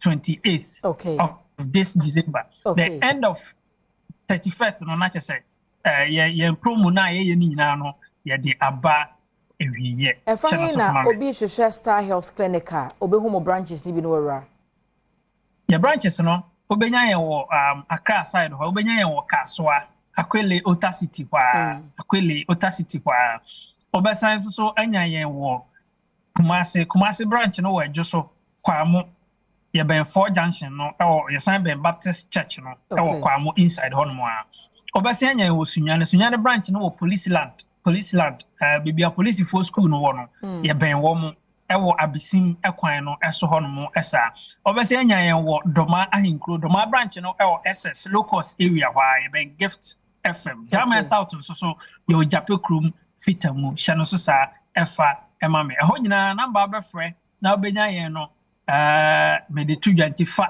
troto ho na ye ntimi monkomo no to aso number no eye 0249 200 555 Missing a banner bio 0249 200 555. I don't know about free. Now, still, your vacancies be and so abed da ho for sonographers. So, my trust can. Okay. My trust can. Still, you're saying here a bimon so I can. Yanyabi, but still, here a bimon so I can. And number chrono. And some friend number corona. And I be here lab technicians, medical lab technicians are registered with Allied Health. Okay. I'm also be here such category of workers no and so be. Okay. Lab and casa. Almost the same number no 0249 200 555. Dr. Frimpong, yeda sepa no pay and nkobotwetwe and your futu awodi ama Dr. Isaac Frimpong Star Health Clinic and our war and our near dinkita webusua enche na be kwada ma benkai wo se Franco Trading Enterprise bronya chede no efrase unte bronya mu an ye kom de ye no ma ye adwuma che enti afi bi ekwa wie ya they find a way to give back to the community and unti no mo di bronya chede promo yaba se wo mo tete ne maso de obeto bia so be sa acha wade aka ho obeto laptops obeto Nokia phones Samsung iPhones Smart TV 32 inches kwaka 85 inches obecha wade Franco air conditioners 1.5 horsepower 2.0 horsepower and a 2.5 horsepower obecha wade chest freezer refrigerator washing machine CCTV camera for contracts ne momo wo hotel wo school wo adwuma ni nyina wo me fix cameras ni nyina ma no connect ma wo machine na asa wo phone bebi on bia be hu de ekoso wo adwuma na we no o no mu di dwuma no bronya yinti na wo san che wade frɛ 030 222 5651 and 0246 422 338 ne krakra de 0555 939311 na Franco for bejo so me sure download the Franco app on to phone so ubie ho a ne omo ye nyina no e wo ho inform number bia wo Google omomfa number ento Google Dominion Herbal Powder say was rather wapomode ho nsem nti pebisi wo mpati wasori anopase ansa bebe adwuma no onu wanso mamu ye hye kakra no wasa nkwada atre no de mo kokoko no teaspoon no no wasa bi afra wonum wana na ne wi a na wanom ansa no wakọ adwuma so e boost wo immune system wa spinal cord problems ebeboa wa wontumi na ebeboa boada omo nso high blood pressure omo da nnuro so ni diabetes nnuro nyina no osrada faka wonura wonom de ho wo na ba bia ye wo ya bia no a Dominion Herbal Ointment tibi fa twitwi na waposo ye wo ya nyina no ensane sene na ahonto abusu of pharmacies chemical and herbal shops nyina emu mesra wonya mfinhia dumienu a Dominion Herbal Powder wonka ho Oyo penfo a wonka ho. Wo ma kwada nufo nso amesrew che ho efri ho. Dominion herbal powder say for your well being. St Andrews SHS say wo mo bi o mapunuma to ho from SHS1, SHS2, SHS3. Ni nyina wo pese wo be school di bia kwan da ho no beje bi na waba. SHS courses nyina wo mo ye bi. Technical, vocational, and afe agric ni nyina wo mo ye bi e wo mo akache. Mamenkai wo say boarding facilities so e wo home campuses no edoso pa. Asin fosu Accra ni wadubi ase dunkwa wonofe Mankasim Shama ene sehwiasanwe so ni nyina behu St Andrews Senior High School.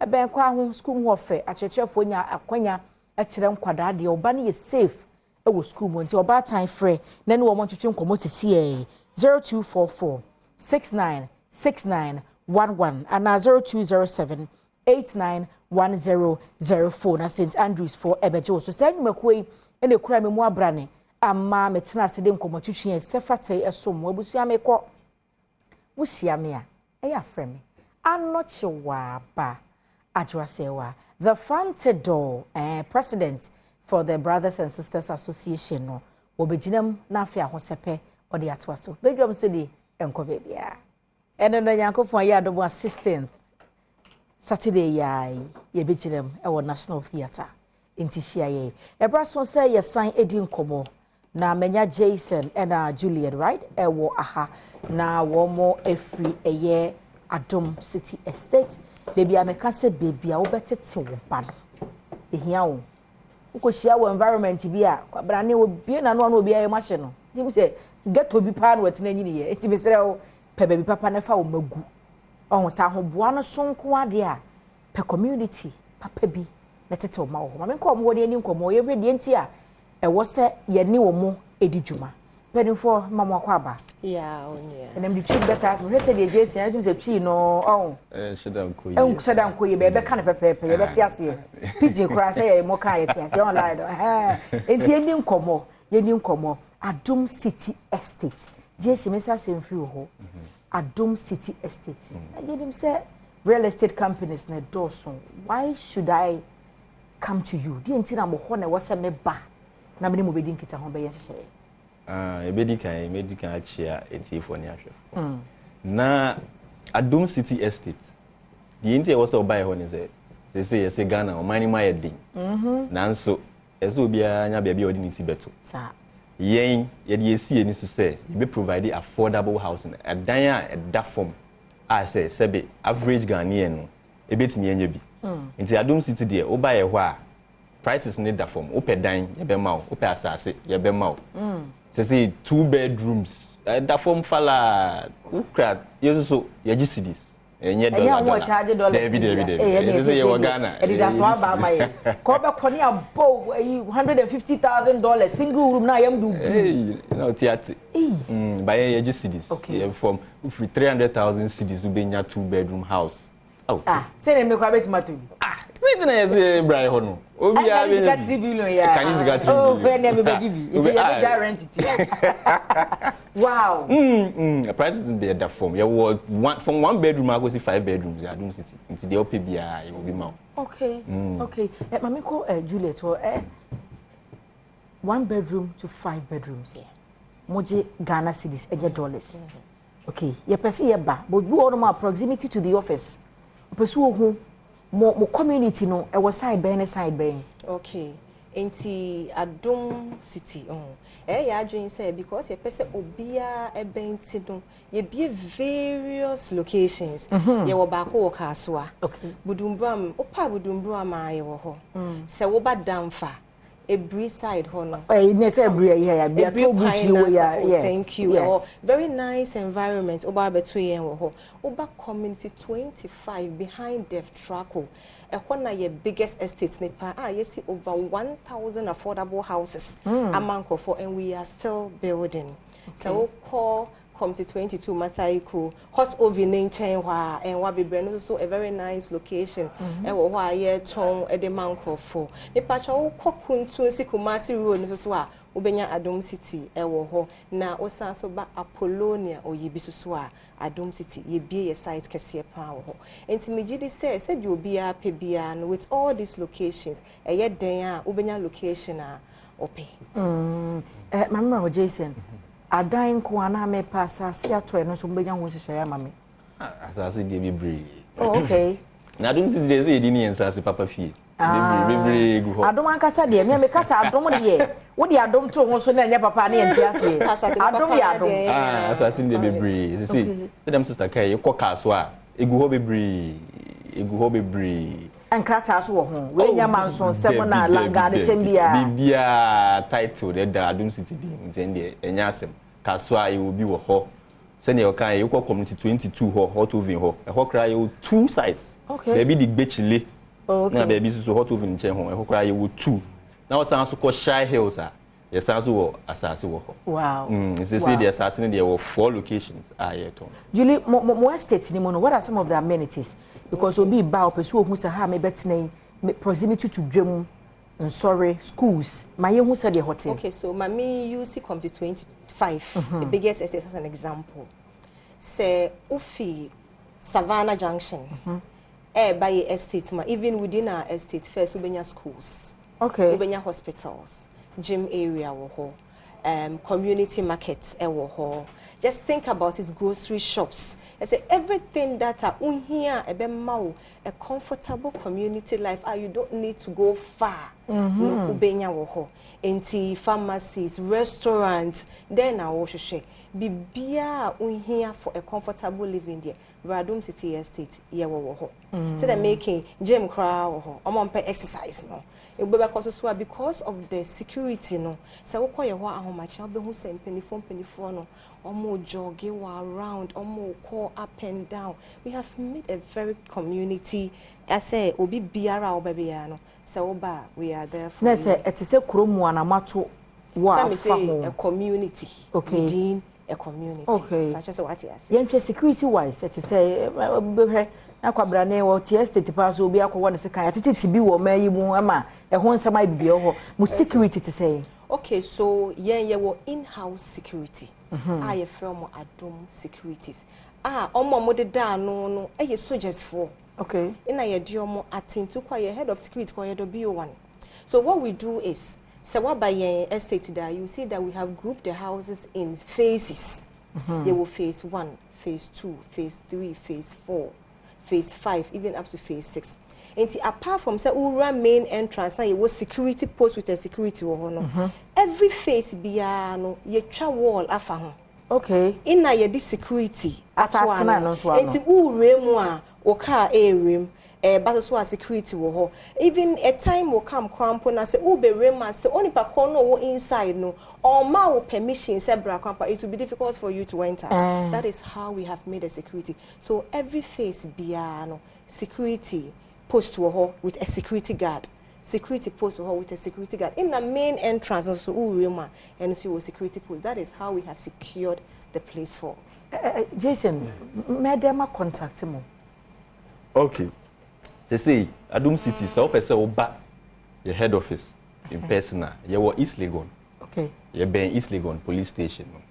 So ye omo be Google map Google location. Number 35 Jani Ashi Street. Okay.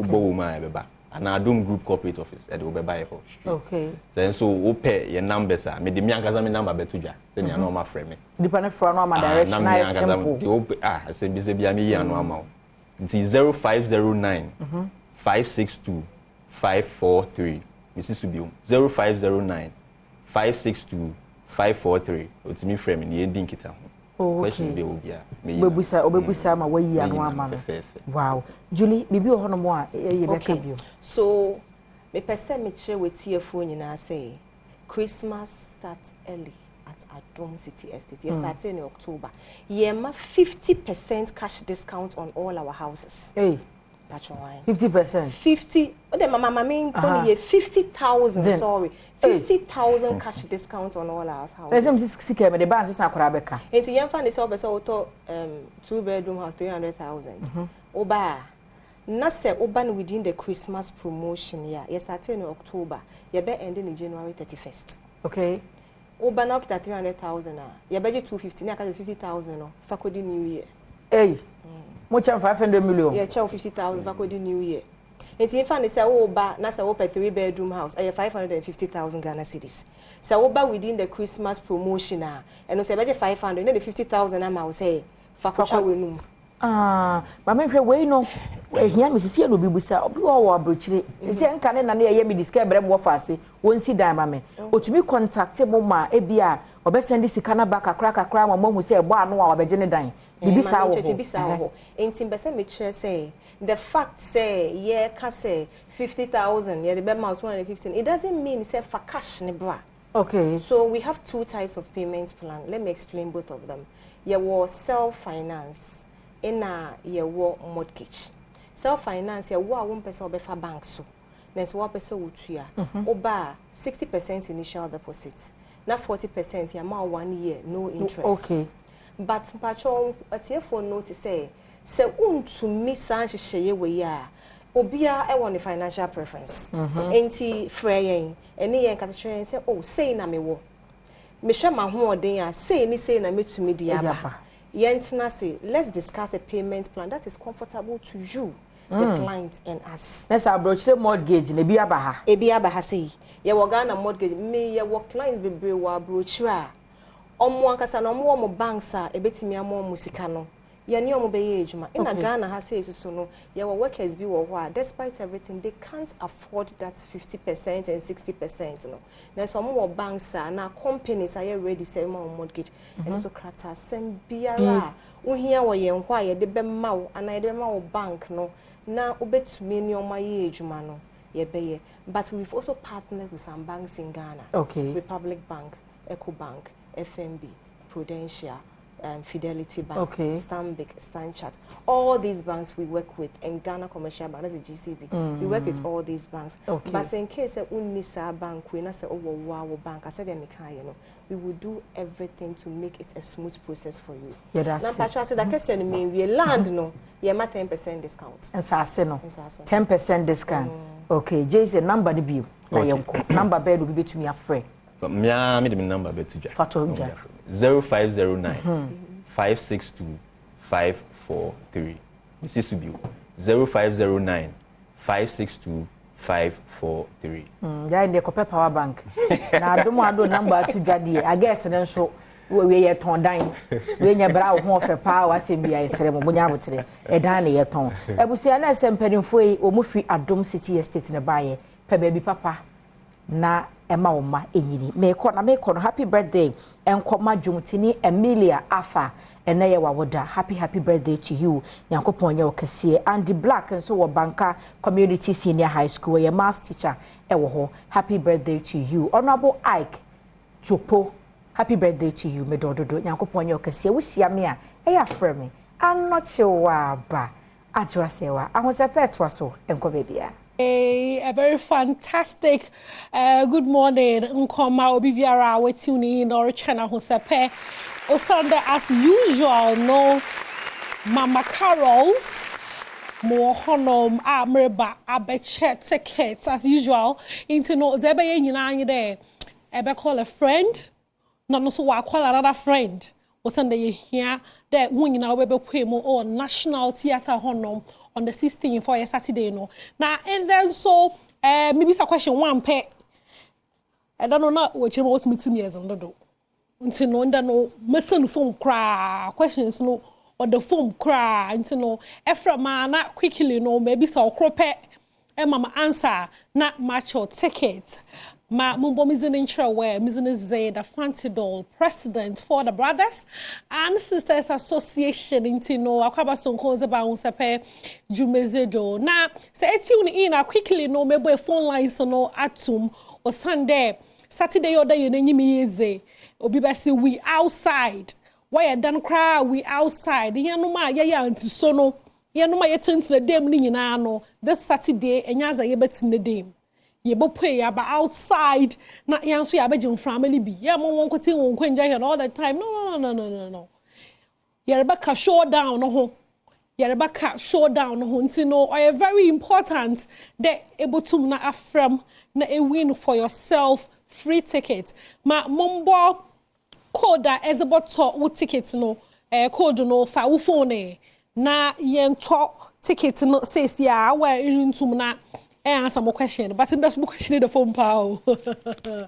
I want see I will into na shy into tickets no even though or 30 Ghana pet 30 pet 10 basa 10 3 into monto is a free no about a question but I will pay the etono ma mumbo short code no on famo star 714 star 003 star 3 hash momozna na jewo tickets na shehen wo National Theatre ohona yerko National Theatre honom na honom dameda no kechebe wo ho KK Fosu be wo ho the multimedia car bo wo ho the mara nso na kuma wood for no so wo wo ho ba bring drama na every year be a drama no wa do won ho nkofia wonderful wonderful cry no ya watchon hwan Saturday stars ni na if you had a stars ni na so bo ho no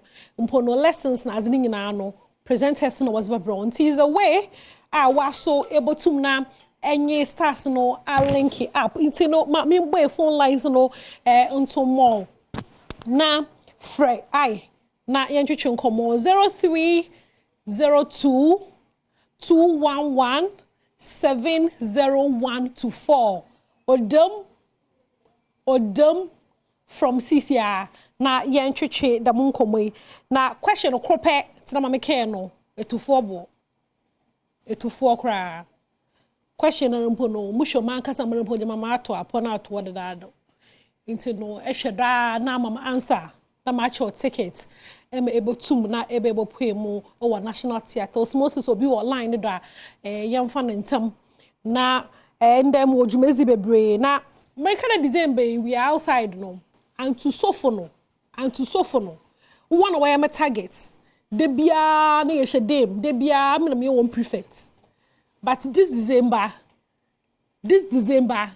yenyi won nyina ebesido nti no ma fa nana yaw hello nana hello yes nana good morning good morning okay mpo chef me free fam pata me kasa free abelenti ohoboko wa na me adumo na umpe okay nyame na adom na me cho tikita e pa cho okay no maybe say there question in the form cry he found na 9 lessons and carols no e pa cho National Theatre yeah chawa would do the form that's right okay to know general producer no bakasa na wa more tickets that's you see you there and I see you there now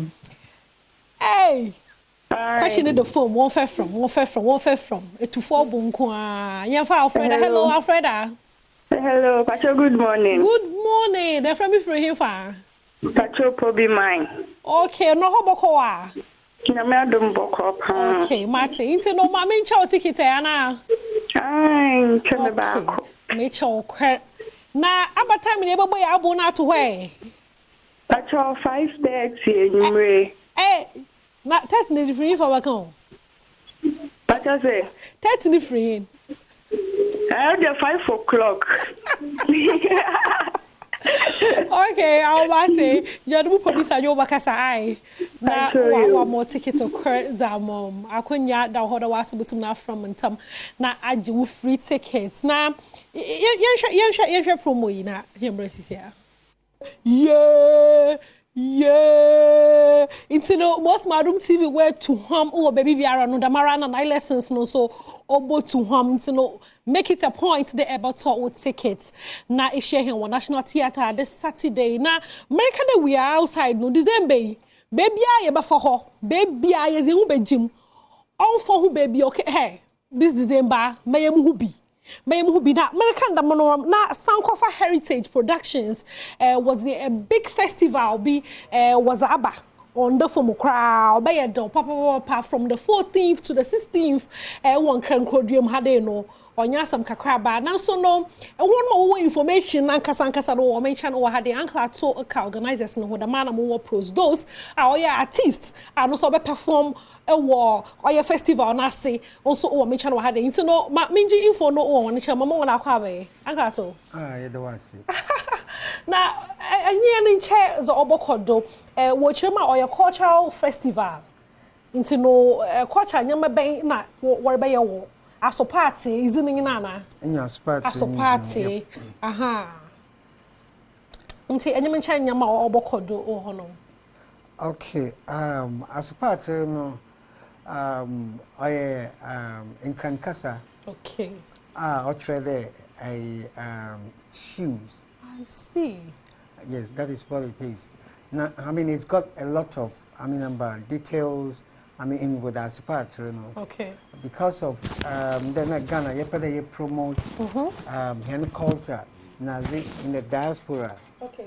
Nazi on China, yes, as part, you know, yes, Rubefi. Okay. Now, yes, I call a diaspora, so in connection with there, Pina wow na bruchi na culture no wase someone wana dwene na bibia nti sisia no yepede yezi ahemfo na hen traditions na azun so yezi ko diaspora ni ekachron hen amamre na amamre jina America sisia matna bruchi for a whole long whatever and am ye pain no cry no sisia no I culture ni pi miss even cry with the Americans of cry no kasa no aye bibi and the first from Amdama the first from Nazia which say ye jama my from so will follow the same steps now not sure the bibia we'll go down the drain from us and see you introduce as parts in waha ni yesa yesa called diaspora specifically UK Canada in the US. Wow. Yeah. Wow. And see, international festival pa. International festival. Okay. Yeah. But Ghana za. Ghana here na yari no. That's right. Manchabona. Yeah, Manchabona. Okay. Now, a festival. Okay. Now, it's also linked to the beyond. The return. The return. Okay. Now, because sometimes I say. Politics Nazi na fidi BBR dominates because of back and forth with whatever it is and see we created this thing as a social to enable everyone to get involved and see wow and see Obia invited Anna Obia Butuma Obia Butuma 14 to 16 okay so na chede mini rekese ikra no oyaza wada hihye do be hu da wo be street parade wo be bonfire storytelling high life with the stars na stars no kro ha prosdos yo our rapper and I rapper me afrobeat wow and reggae to unyom kakra mam na yehu da zna se be do Africa Africa Nsiano le miasi Africa ona bibia Africa ona Africa we have everything wow watch out for it wow nti ebe perform on our date me performing live Friday. Okay, Friday. That was 15. Okay. Yeah. Okay. Come and see something. I invite all Ghanaians, everybody in the world to come and see. I'm bringing something that will blow your mind. Okay. I'm bringing the real culture of our ancestors. Okay. Yeah. Now, I'm going to choose the performances. Be associated with the ASO party. Oh, met me say me music gang. Okay. And I'm doing a lot of things in Africa here. Okay. In Togo, Culture Crack. I'm the president of the industry. Oh, wow. Yeah. Wow. I won it. Wow. I'm the only Ghanaian guy who won that thing. And won the organizer for Africa Culture Crack. And regional organizer for Crack in Ghana. Papa no wase ho. Na ye kan dem obi bi se woni tim wori giska. or to the arrangement to the able to be kakana. Oh, I mean about an open festival. Okay. And see, Obia and your baby cheska. Okay. Just the is banana in Zama button or Nazan also they encourage one of a festival to contribute to that because in there say festivals I mean number it comes with a lot of cost. And see at least if they patronize with all these are traditional and local food okay. I think it's going to help the festival to actually grow from one state to another. Okay. Into no so be pedal or join the festival no but turn as a pedal or sponsor or this kabishe mukakra quickly no aba number and obe free. Okay. Okay. No mamumbo kakra mazatu TV no do 0245 033 552 054 522 268 Nintino say a pede ekotonaze or honoma from one CCR na kokotonaze or honom because you know about attract a lot of people you probably about wako festival you so go things on the phone you because Kishimo Jamestown or you in the case Saturday ya baba ho ya baba ho ya ni wona be si papa tim da ho na asane pay there over cancer or bibi pede kan utwatwana. Oh, I'm the it's a interviews no. I mean there are other days that is coming. Okay. And see ibinu so baba na kakra won so won so da baba tell. Okay, Martin, what so last words be pede kan? They me pass me catch Ghana for say obi an support na obi an MP na me hwe aspiratory festival one in town, one in Ghana. Okay. Come and witness. Aspatare Festival. Obedum. You beke shiemo over Jamestown, Agbona Manche, Agbona. Na yakọ yakakaji hene nwanti no nyamisho bebreda wa jimbre na wonyimi ye is na Fantidor president for the Brothers and Sisters Association Aspatare Festival. You be shiem o hono manato. Stro Ghana hodo oboni die kwaso de besom ye man Ghana saa kwan so ena ya wada yamna daro mara sare be dis ampempe so yi asemi di kabre na asumidin de akwasi insia fa na sekese ko Kingdom Heba omna ko fa Kingdom Garlic Bitters Kingdom Garlic Capsule dia badwa so ye tatahwe se be se wasla dia do ni padwemu ma no unya bi enmo enane srade nyina de firi wo ma ho uye na to chansu ampacho wo immune system ano ekofom no eti enem from aboni a efa kakra buru amu na yare bia echo unya Kingdom Garlic Bitters Kingdom Garlic Capsules ebebo ma immune system na no aye die panap ne etia yare wodo a edi de padwanim afurisa nyina New Kingdom Ginseng Power Capsules ne mema dia we mema dia mema yosem ewo mpema ka to se enye aphrodisiac nemo eye dro se ne wanya malaria na doctor prescribe dro dia ma eyi o how be enti ama be ma mema yosem mpem atosine no eyi sa how nyina de firo na mema yosem no ewie payo tremendous so ye ma ne dia edi white e de free ase Ghana ba bi eton de bi akwansa be ka bi at24 ni enche Kingdom Herbal Center or Kanshi Drug Lab ne frame 0275 804 064 0275 804 064 and 0302 938 153 0302 938 153 Kingdom ana or no challenger. And I'm not sure come be ase edifa project bi amampenda da John Ajekum Kufuor apɛ so ye no mampon akuapem sie de she openite kwashi eni munyam ka yesi cocoa processing factory here be employ nipa over 2000 from 2007 up to now ya tuna JJ mu 16 years ni saying chance da krafa bi kra nguso yesi structure ne side su 16 good years ni na me ma hunu factory me cho farm no mampani Kufuor AC factory no saye cocoa farm ankasa ka hwe TV ne so this is the cocoa farm mampani da Kufuor about when nyame adaruma cocoa bon panifo ni wo farm ne ho de aba this for research center for ne se mo manage so this is the farm.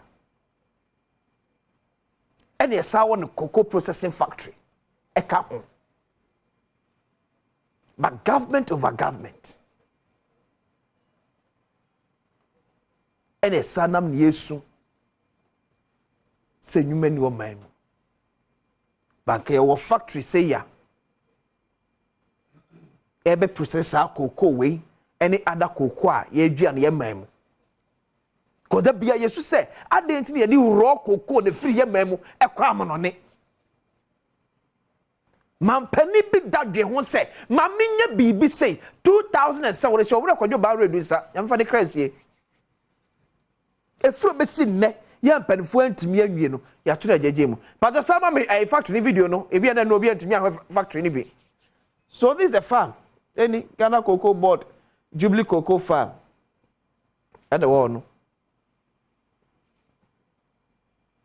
any ajani sao mame factory na amanfo mo antimi anhu factory bi enura no ehwe factory na mampenda da kofo si ya to na jejem 16 years ni me see we yes be any see ya na bedu be abeka say oh the structural integrity of the building is not fit it yenwini ni nyina emfangu sa na yes ba be no the structural integrity of the building is not fit the adwirigu wi ane ye garafo asabo abaso say dan ene ye sika kosi ye no ya adwirigu no yes da abayanse so this is the factory ya kamampenda da John Ajekum Kufuor ehya sia wo si fotete kwashi awreho asefem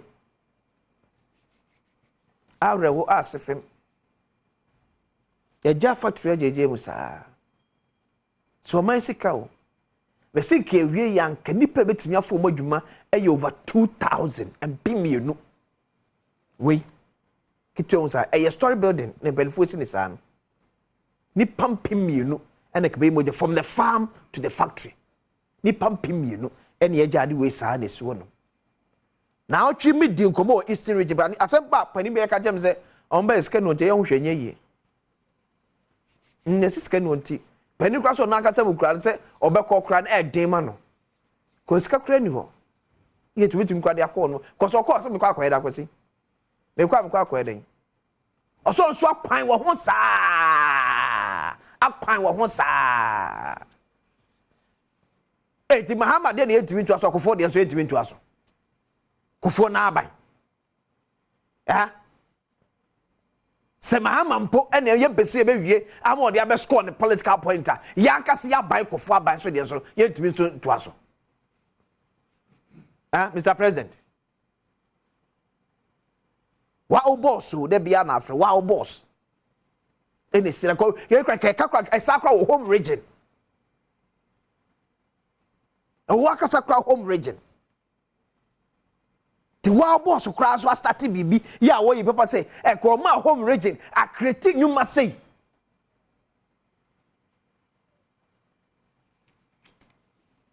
we ka one district one factory be the chand we ka one district one factory be pa na chand we one district one factory na yesis no ya yesin new ones the mudi ekwa betimi afa nipa 2000 one district one factory na yesis no enye ni aban support omo nye kasaprekumu omo yesin from scratch to finish mudi na afa nipa 2000 but ye jawe S1 mami Falco City Orlando akwesi opani akwesi adwuma Ghana Tourism Authority me sume nim ne mo sume mami try dey City Online na me fa nwie Falco City Online ne hwa dey ho no samoso nam ko gigina mu se afi ba kontem sa President Kufuor Jubilee Cocoa Farm no mo be Millennium Cocoa Farm no be ya na tourist site kese pa bi enduda akwesi opani akwesi 2023 mu ne ewen. This week, me check. This is the last one about crime. Say, I feel cry yaba. Tetekwashi Cocoa Farm to become one of the best tourist sites. GTSCO, February 12, 2022. And we'll do a catch 2023 next year. And anyway, I feel when we you. I feel when we are no. I feel back kwa baba busumi bi da sabetoso. Ya na ya, but. Can one say more? Say about bedroom. Say about bedroom pen so be a. Unfortunate for us. The president so we can't send power. We tie power ni ana ya heading. Baby about bedroom. Tebi because I'm sumo MPP for. I'm sumo mo papa. Because I do pempe so that's why our president Eddie Ababisi. For the second say kuma Kingdom Herba. The Kingdom Garlic Bitters, Kingdom Garlic Capsules. New Kingdom Ginseng Power Capsules na tremendous capsules best way as media asim de kajumedi. Ebro nyame ado chana pa. Ebe sa to as media kwasin se de pense mu to aso. Yes, I'm nyina kwa bebe bra so se ne abadwafo betena se. Atwen enkomo pense mu bre na edusu for the second say enkoma Kel Charcoal Toothpaste and a Kel 360 Toothpaste. Say no one edit PS way fee in Timpen no ede Kel Charcoal Toothpaste HS yam yesen fitano. Nempen for crown so the Kel 360 Toothpaste HS yam yesen ye ding. Ye mo fra so ede Kel Kit enso na etwi omo sen. Ede pa nta akora ne nya ne se obetumi atwi ne se be se empresa mprenum dako. Isasa akora no etwi ne se ne nyina no ofili ye papa.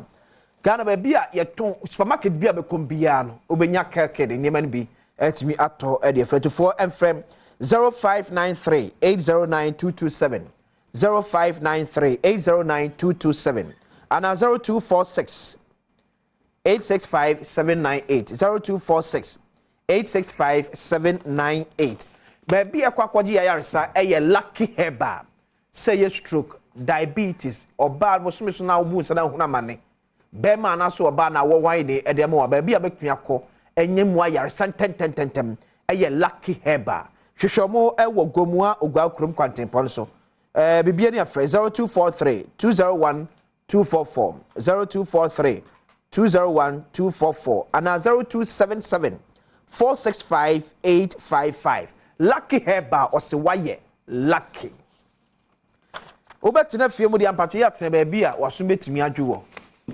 estate papa ya otene mu otim se baby a metidie meni how bia security at tight misura estate mu a baby a befa bia CCTV camera ho ensuo bankane ada so akwani nyina so ada so say shring eye Kingdom Home Estate na make am na when say baby a mu dan so ewo estate na kasa won so no choice side bebre na twa ho hie o etu kwa nsa akra ntu kwan ko baby ko se okobo ani akoma baby out na choice site na twa ho ahia omu dan so no so kwa betimi atwa between 50 to 70%.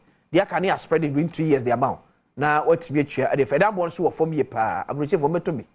Reaching for number to be. Now when you're Japan, oh, crum. 0536 149961 0536 149961 and 0303 939 987. Frenergy in Chimbia, a woman be a Kofi Ameyao, a member of the NPP National Communications Team. Alhaji Mohammed Naziri, a member of the NDC National Communications Team. Alhaji, what are you? I'm an Adom, alhamdulillah. Incoming see you.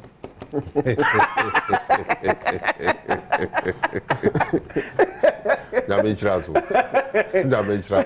What's it about? I'm going post, 2012. Na year to Twabana, ye boy more day. Okay. See you could share baby. Be funny resume and see him brand. Oh, because me call baby a communications institution.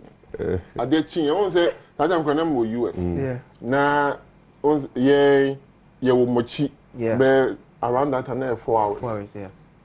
Timo buba ba no kono a afi de dru ahomachi no no be US be 11 p.m. 12 a.m. no na momo wo be ya 4 a.m. na chale na de ne dan fe na ujana na kokomu puposa apopos ni ya ka ade chi things say it was a Friday the Saturday na ye protest here say yen jintum na on I think say Jacobich Bilamte mo then after jam mo be statement we say it was bad. And you know, see you now with today.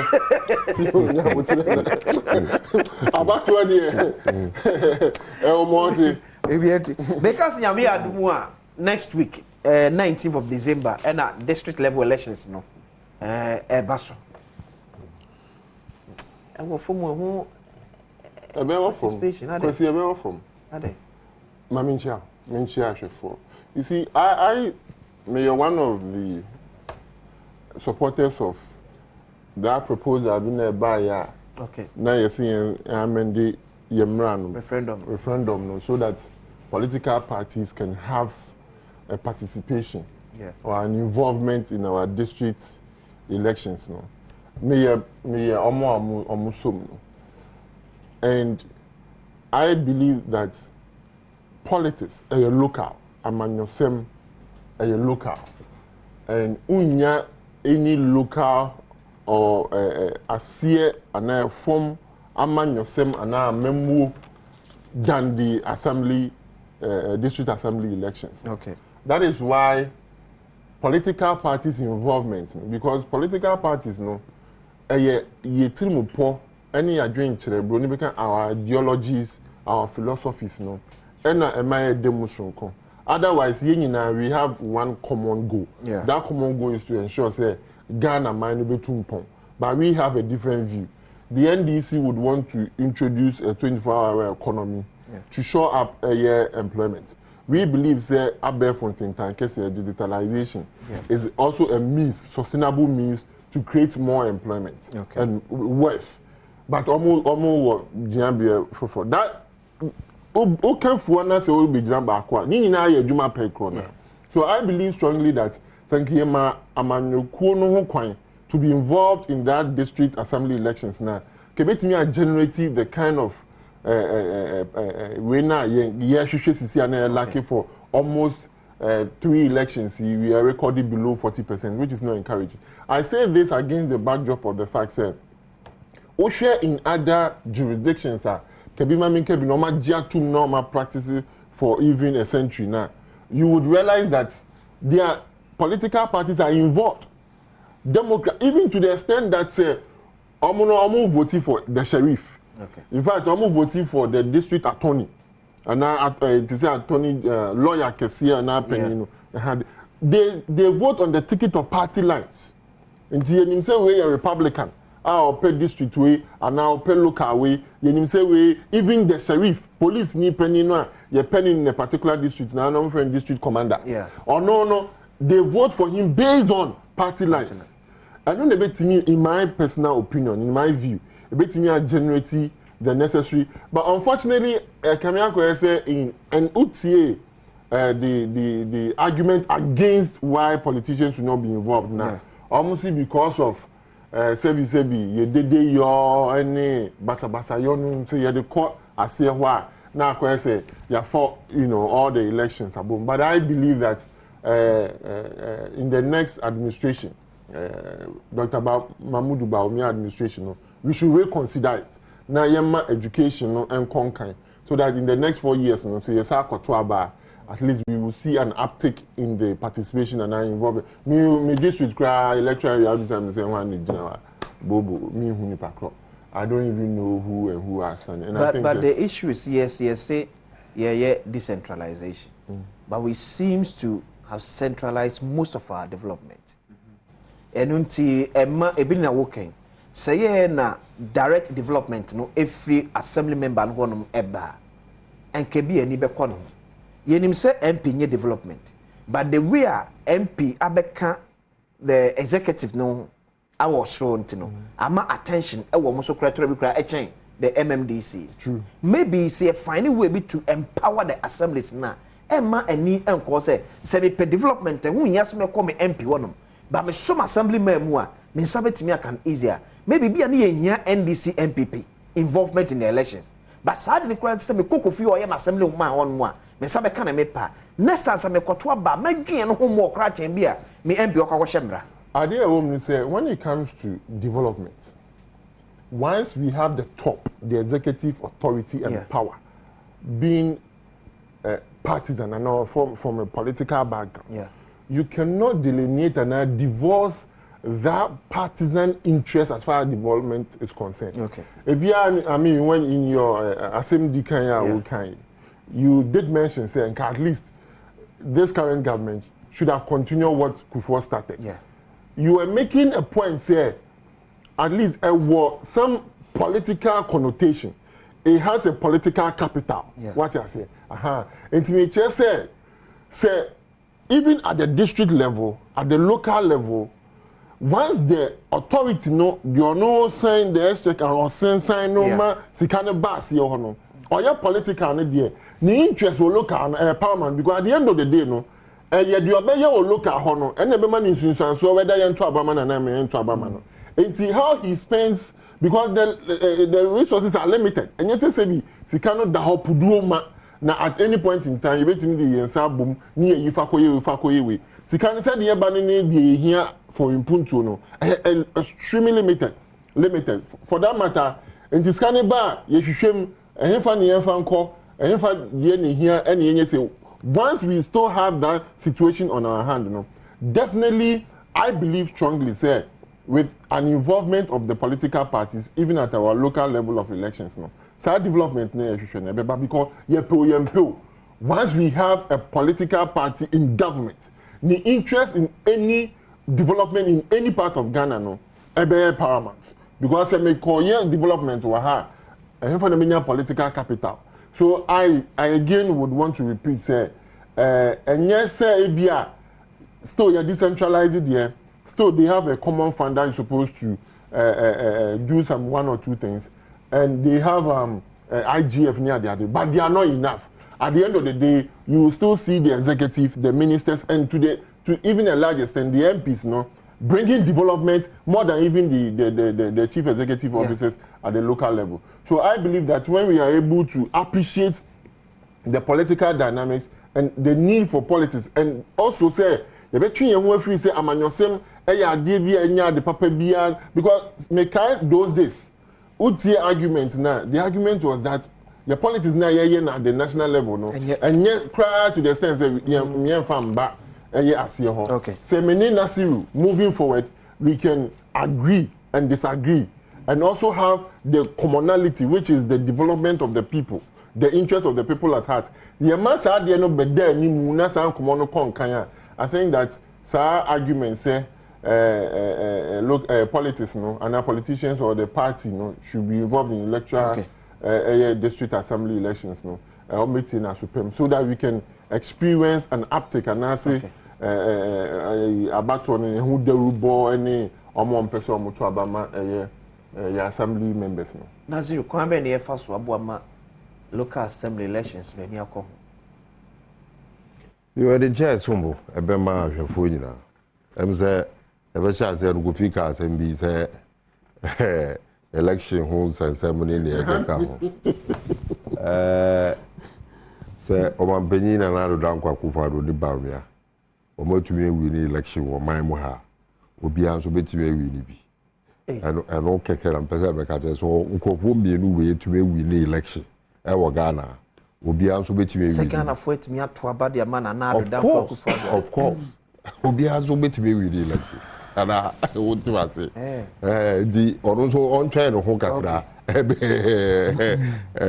say from te hoda asisa what can about election me me fi say emra so say yemfa seriousness bia safata no edema assembly election because so obisa me a me no ne affect indirectly nipa e da sorry de bia e be hu no assemblyman sure before crowd or member of parliament and district chief executive because assembly no wo hwe se na ya tete no a because you can kind down by 100 200 bi say more assembly back ne ne keka nti wo mo no ene wo form papa say bibi biara no wo mbetimi di aboa ye mete kovi asese wono de of waso say anka yemfa ye amanyosem ne ne keka ho ni nti abe de madwe mu me say the framers of the constitution no the say ma yemfa ye amanyosem no I'm saying ne abededi it's say with the current situation ebi mutumi ye ejuma ye nyina as contractors ye ejuma wie na ye betibi aka so we onye NDC contractor or onye MPP contractor ye ntuaneka we onye NDC police we MPP police na anka ye de no so aba assembly na ya aka say o assembly man we de onye MPP ni na we NDC ni enti do you expect say anka send yourself fata even with the juma ya ye kura wo contractors ni ne yekeka ho yetimi tichemu with the current system na anka assembly wo be fi say oye NDC ni no obenya ne sefata say ono so be emputu juma ewo ne mpotem. But have we say by this no ye nim say assemblyman we etilto towards NPP and not NDC? I mean, one more form ho. Yeah. They can tell. But a banner say, yeah, to change your man, I'll be Bisanoa. Nipa no was wrong. On who is away NDC or NPP. But setting the MC and DC on no. In him say, na zero assemblyman this electoral area no. Or ye NDC ni. Kufia me your assembly member for this electoral area no. Or ye NPP ni say if it is a MC ni per se or sa play that card now or can na.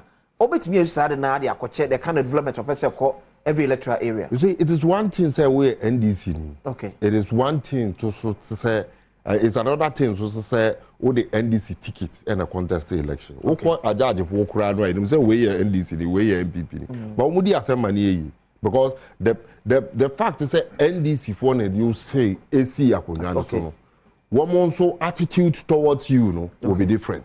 Oko beside district chief executives na on beka chiro say ebi mu to be breakra catch party for no say me district chief executive mamba say me be serve party me be serve district no. Okay. E ma ne dare asem because party for no say we are district chief executive anti party activities be say we na sponsor ne e keka ho.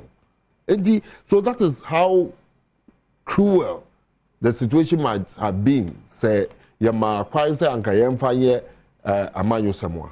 But me, you know, that having said, ye kuye ni mwa, yembisa ye who say, anamuntu pay, an electoral commission, the National Civic Education and NCC, National Commission for Civic Education. Okay. Then no more ye, after one, and then we to me who say,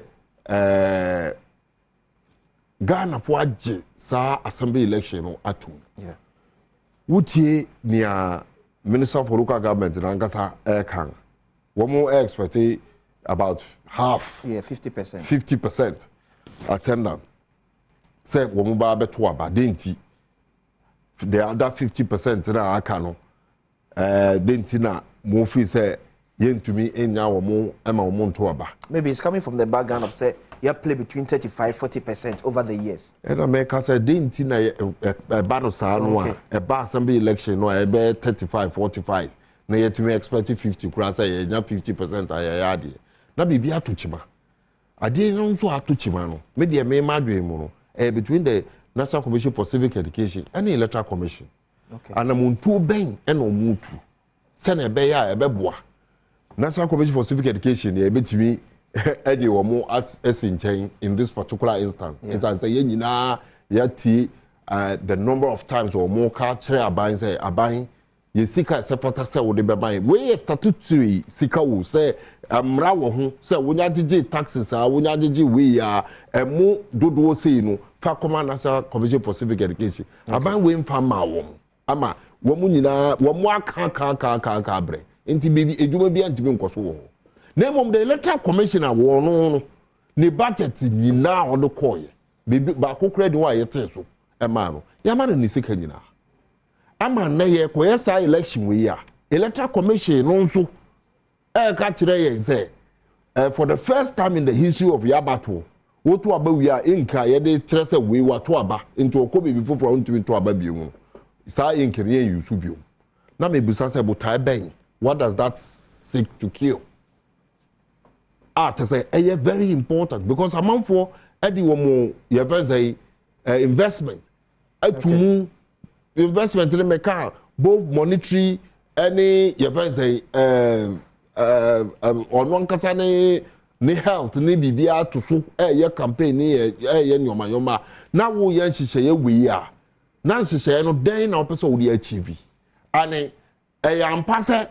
Womo the way ebe yesa ye first a trial na ye could do 2024 election no womo the sans and we bi aba say na be ya election ye be ehunu yan dey bi ye ntra say enye hwe han because budget ye the electoral commission no okay ink we ni nyoma we nyina have been factored and e de ma wo election we ye assembly election we ka ho have been factored and e approve wo budget ne ma wo enti se won to ink na den ti na wan to ink na sa wodwem ono ankasa na wadwe ne ho anase nti on to ink no nhihye ebe na ode ato ho a se meto aba ebe hu se mato aba me ko be fufura mentumi fa obidin so ankoto aba okay enu free wa san so de hihye fufura aba se woni a wonu se first no okoto aba obi be hwe wonim udin a ye fra wo mo name checklist officers okay na o cheki udin wie no hu se bibia wo ha na wo move to the next point na wa cheki ehu ama wo mark ne ne ekeka ho na wa move to the next point ya issue ballot paper amount and so wa koto aba no now o ka kire yen say ene the name check officer no and one be ballot officer ballot issuer okay ballot issuer ne wo mo te ballot paper no e de ma ye wo nhihye na e wo ho de da no checks and balances wo because say ufi name check officer no na obi issue ballot mawa o ko bi fufuro so nchen na wa mark o na sam obi fufuro na wo ko ne nchen otumi hu say e bia okura ballot paper mienu okay otumi hu say okura ballot paper biensa so there is a check on the nipanwa or issue ballot no but in this case the check bi eniwa wo ye wie ana wo koto aba enti mesre me busa say ye ba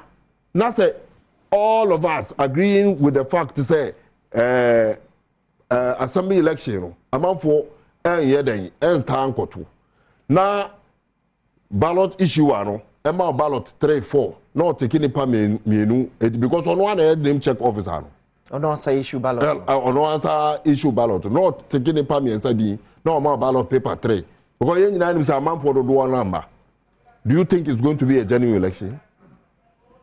It's not going to be a genuine election. And up till today, kasa man for be raising concerns. Mantis ninte menim se so say electoral commission de chechemu bi aba. Ninte a all two sa na monwi. And also say anamontu no ensonso so ben and o expect say e de beba and I check the ben and all this election we eye. Near can say ndra His Excellency John Amani Mahama in the store. It told the book.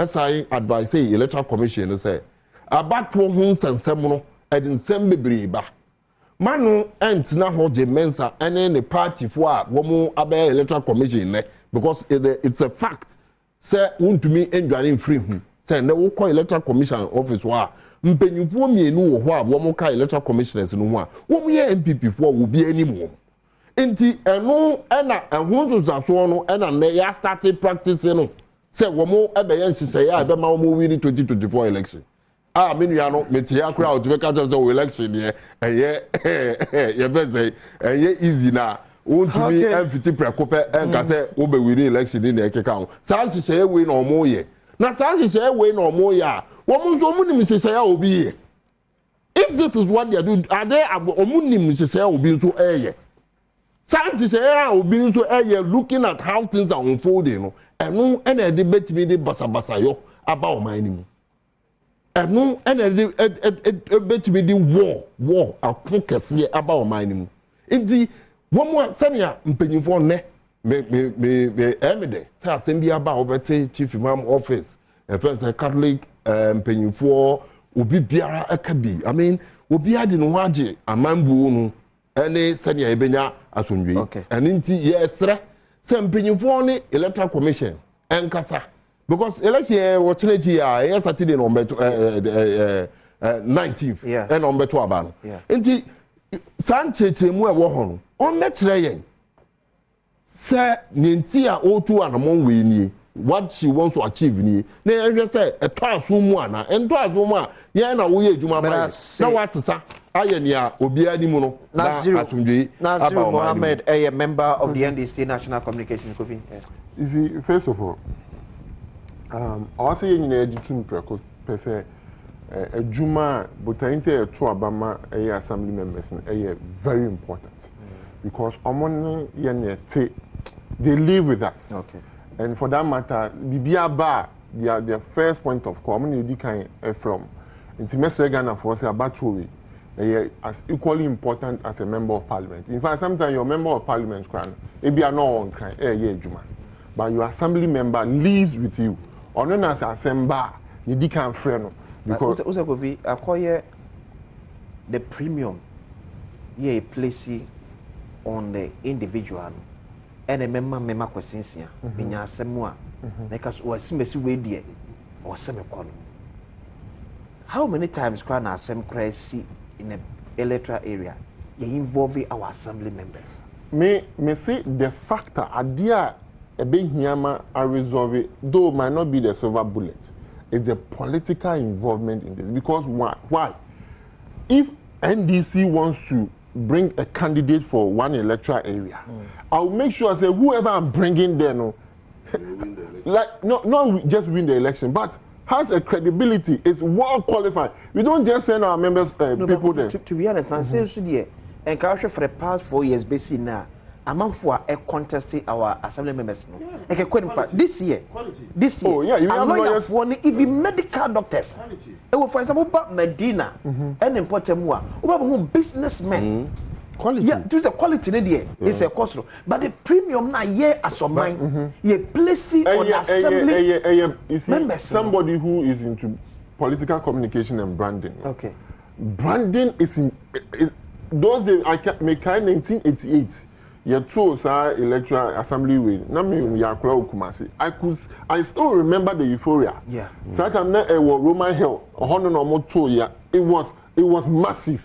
It was extremely massive. Because if you want to bring back that spirit, it will mean say also a branding DNA. And I believe that the branding, no, those individuals need capital to do these things for themselves individually. It will take an organization to support them. That is why you and I will know. Say assembly members, our NDs are not our MPP. We all know for a fact. The electoral area, Potemono. Omu say Kofi Amia or assembly elections we and now Kosinsia or NDC ni we MPP ni. The only difference is that any people so say or standing on the ticket of MPP. But we all know Mekai Dansuma baby and Amiti me assembly member. Okay. Samini senior brother. Yeah. And a assembly member or baby and Amiti wo Kefe down honum. Okay. We all know where that gentleman the political affiliation is. Everybody there knows. Into all the time, or we need elections all the time. The point is that you must recognize that here. But the reason why I may attempt to come in is, you see, almost I shall see with the electoral commissions and say, I'm lose elections. No matter how the general catcher say, I'm winning. One minute, they couldn't even collect their data. Instead of you to focus on making sure that you can't about Abana, over to me a quality, more resource. No, you are there talking about the CR parliament. Procedure, modalities are also here the two abaning in Parliament are approving. You are here saying another thing. Parliament now approve say you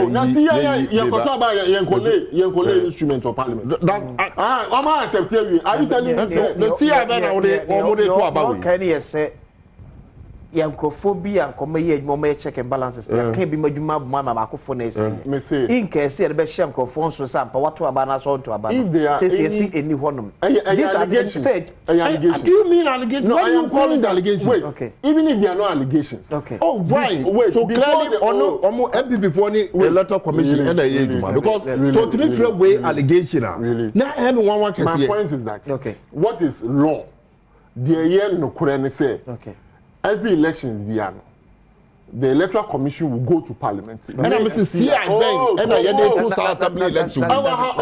CI and two assembly elections. I see 119. Yeah, the call parliament. Parliament ebe approve is okay. Say ne ebe to aban whether ebe use inko whether ebe say. So you sit here and paint a different picture just to demonize the electoral commission, demonize the electoral commissioner. But Govi, do what check is say ni o kana no kana sanya no. What and I'm say impose no kura. Okay. The parliament, our representatives have approved it. Have approved say yemma nipa na obeti ballot paper no.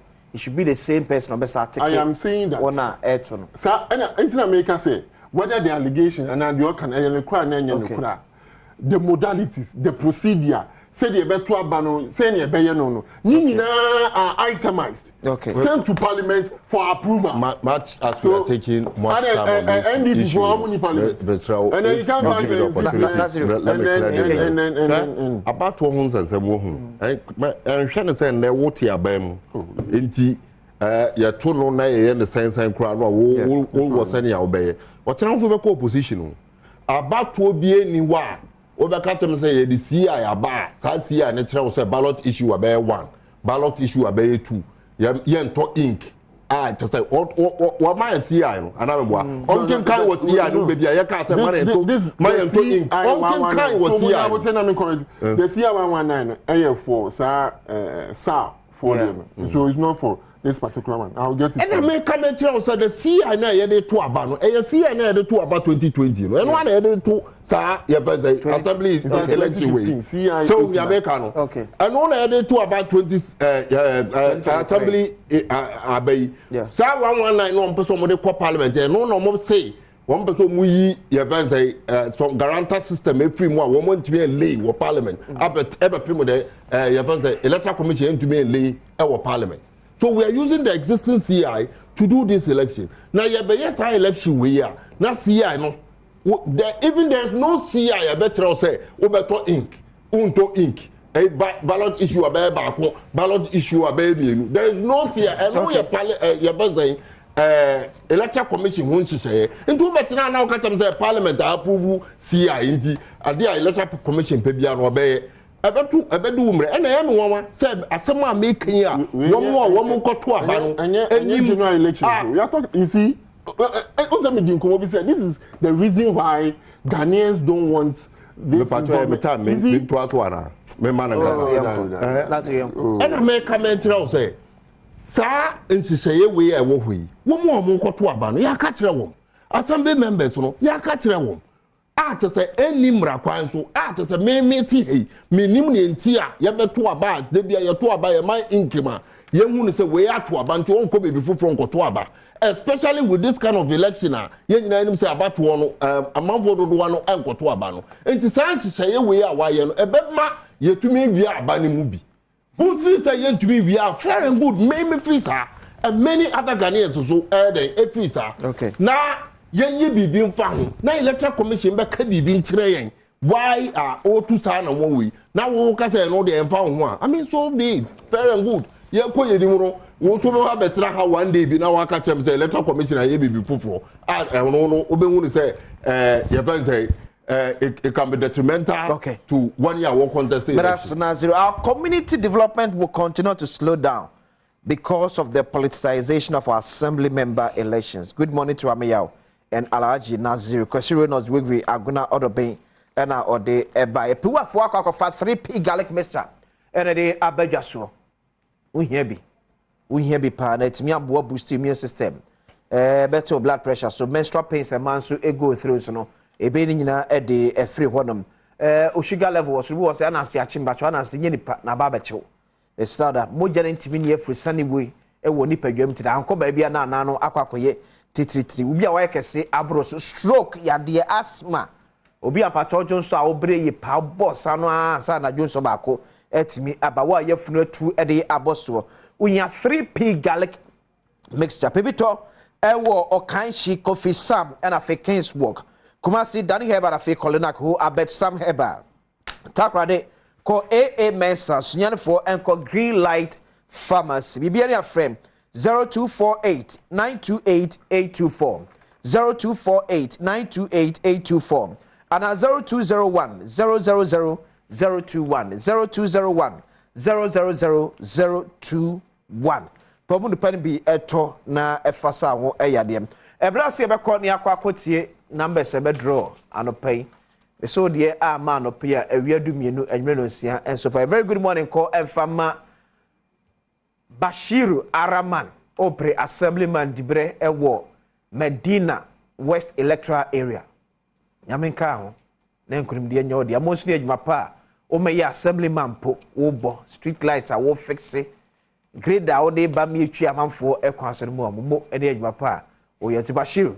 A very good morning enko F-Mo Mulabre aso game park is up next. So we now come baby mu say mo ma win we am empa we are 12 and 6 e be different draw so abro cause no twa na Mula de eno na amanfo edidi Mula good fellow there. Good fellow can so be one friend. Good fellow can so be one friend.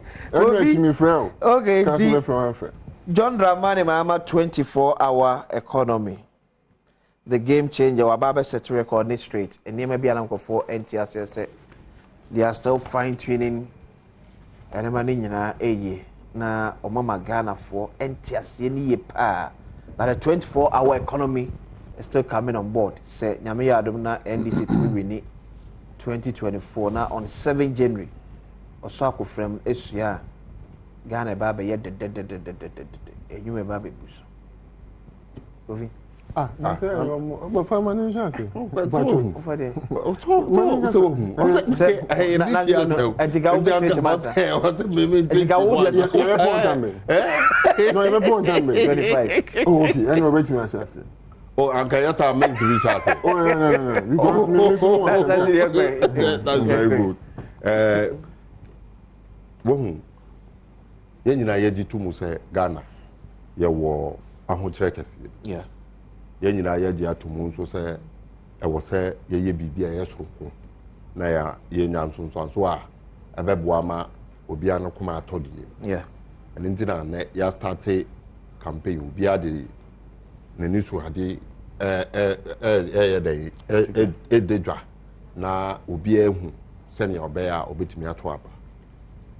John Dramani Mahama 24-hour economy enye bibia te say wakane keke izanse me no wo kase wi ase afa na nyina etu anamo after covid senior wo ebeye bibi sronko a ebema saa ni gie na ewo ho prior to covid no asan baba wo ko France be 7% of workforce ade wo mo ho age saa 24-hour economy wo ko United Kingdom and hona ade no crash ase be 19% wo ko Germany 13% wo mo ade wo mo ho age saa 24-hour economy inti so bi ka bibi na wo de ugidi se economists na saa amagogoro a make tu saa na mo no na obeka che wo se job bus ejuma 24 hours na wo hu saa the kind of economists a wo ye ne nti a Ghana ye wo sam pempen so we so mesre me bisa wo minim se wudi mkrum pa job ba ben na ejuma 24 hours wo Ghana obetimi aboba kudi a kire me na nka ochira me no na edo cameras akoho menka 12 o'clock ya akoho ebi at 10 o'clock kra 10 p.m. But you see that is not the point.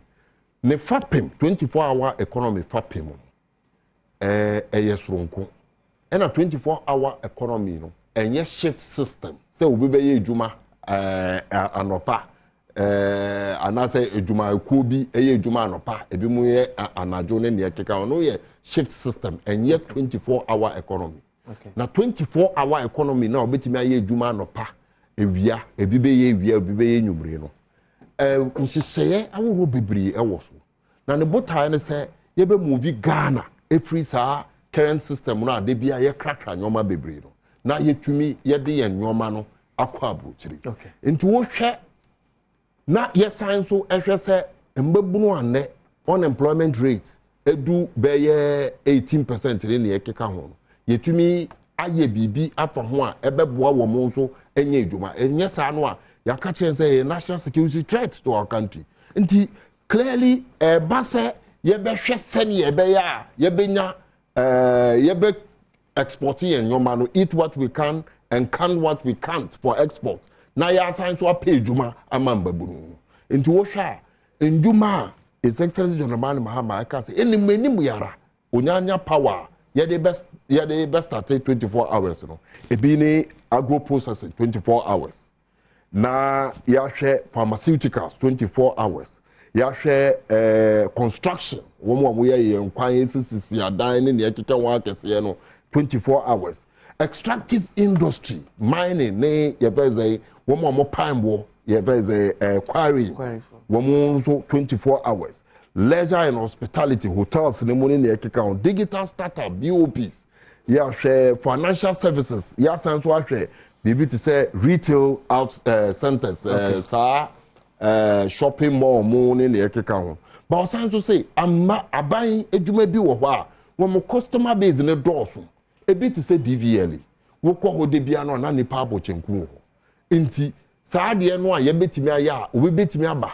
abaye ne license anopa wo be register na ka nyumre na obi nso abaye ne road weight anajo no ye de betimi at esimu ama chese aboa so we DVL so, wa baby to say harbor Ghana Port and Harbor we na Ghana Port and Harbor no kra even before 2016 no be free ho no wo dim MPS Meridian Port Services ono na de ba ya omo expand omo start year 24 hours the only collaboration omo nya no and say na nka customs so e wo say we omo ye ejuma 24 hours ba omo ye ba omo ye omo de 24 hours custom for abefa but o ka tell say in this 24 hour ni ejuma ku a ye de be share from aban DVLA haba customs so e ka ho any passport office ni ne ekeka ho wo mo dem wo customers no do one na ya san bisa so say now why about 24 hour service John Dramani Mahama okay Nazir Mebo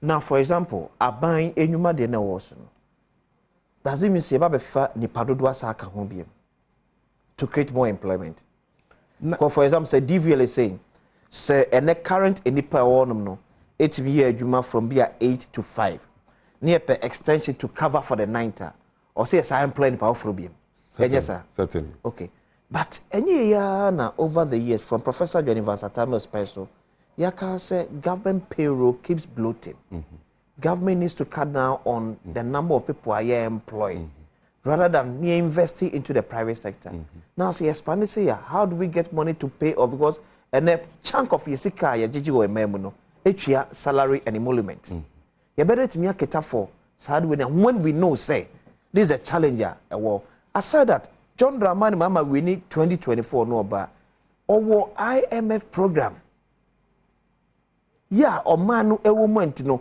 enaka so no ankasa no restrictions better to me maneuver the way through this was creating here more especially for the government sector IMF program enka say untumi ento anamon bia ebeboa ma wo economy no ayeyi but unto anamon be sako for how be bredi about sikasem so na how ben na wo fam babu no ejuma wo mo yesa ejuma no a always be because so ache wo collection ya wo ba wo taxes so be kosoro because babu no na wo fa mo so be to your taxes wo mo ye ejuma we wo be to your taxes productivity be kosoro wo betimi export to add value maybe more your pensay ejuma wo maybe boy ejuma wo be 11 so make catch wo the near aban there no be port and harbors customs DVL ni the ekeka ho but you see the expansion is going to also add to profit to aban besides that say wo say the ankran no intina make say no na 24 hour service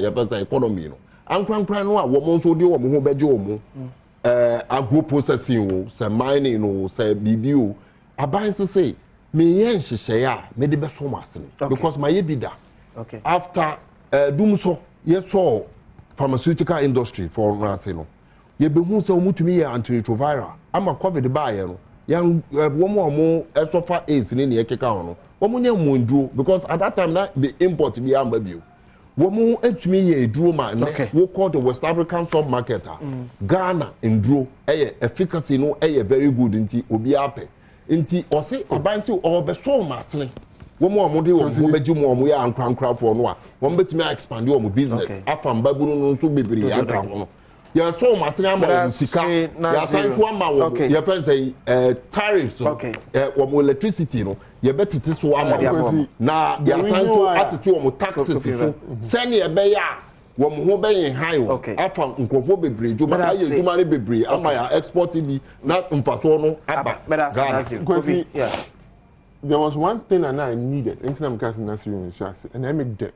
You brought that out. Say an increase on our wage bill or increase in area public sector workers. 2013 State of the Nation's Address. First State of the Nation's Address by John Dramani Mahama, His Excellency. Pachomamen kind of portions to you. I say, Mr. Speaker, the rate of growth of the wage bill has reached a point where they are squeezing out critical investments in the budgetary allocation of goods and services and capital expenditures. Unless we tackle this issue decisively, we may soon reach a point where not much will be left to provide the much needed road, blah, blah, blah, blah, blah. Ovia Nobeka said, Mr. Speaker, the meat is now down to the bone. Okay? This is he said because this is in reaction to the single spine salary structure introduced by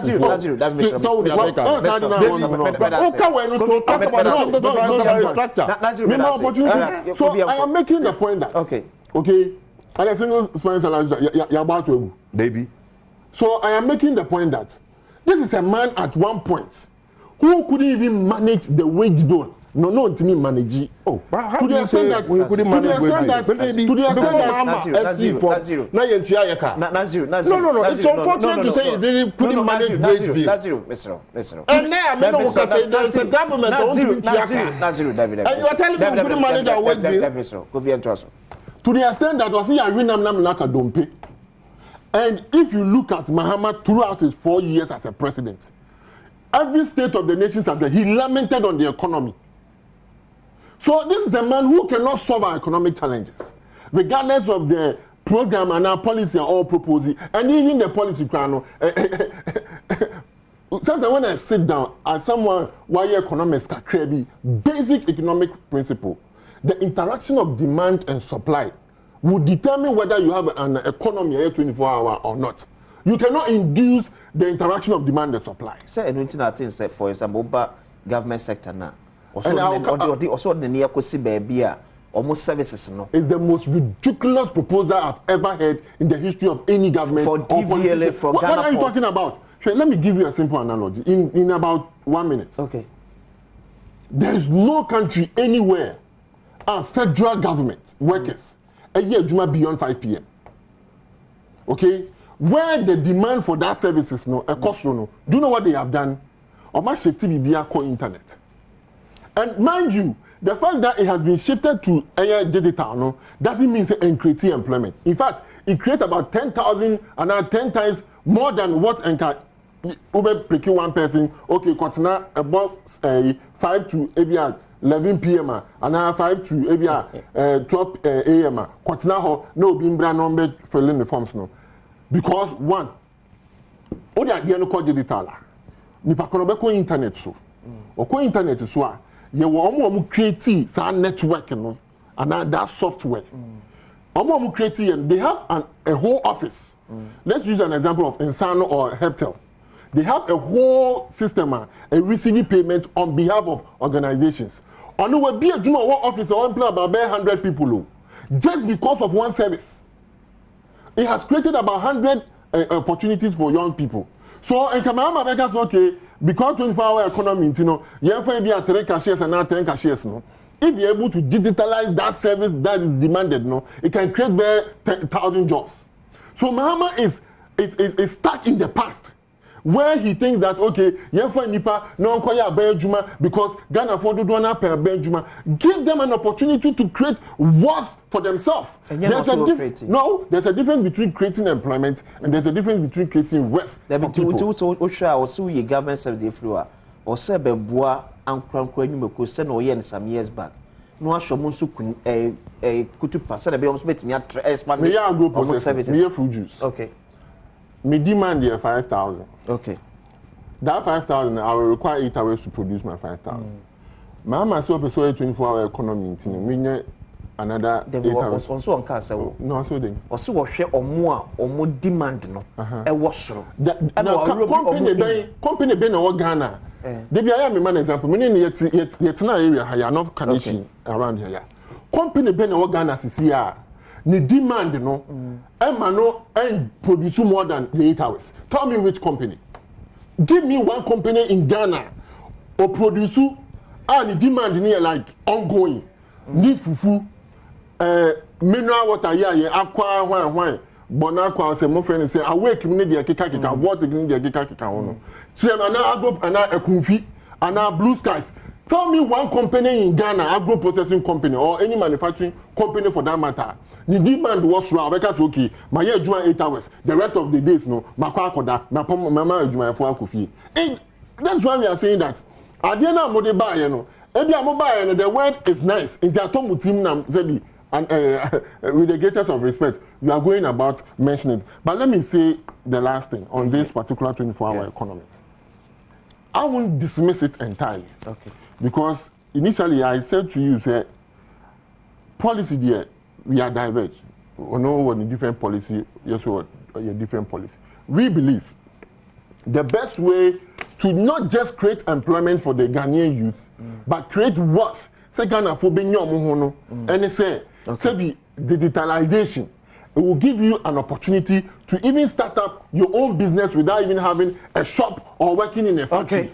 What I say. So for me, John Dramani Mama has nothing to offer because for me, our team catcher Mebunu say, Sabi, the public sector cry is not a place that I will advocate for you to come and work. And that is not a magician to get job. The MPP National Communications Team, Alhaji Nazir Muhammad Al-Fatih. I'm saying, make all Kasana, me person me a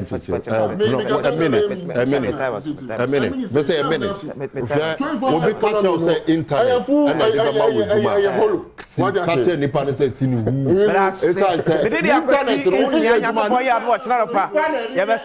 Internet.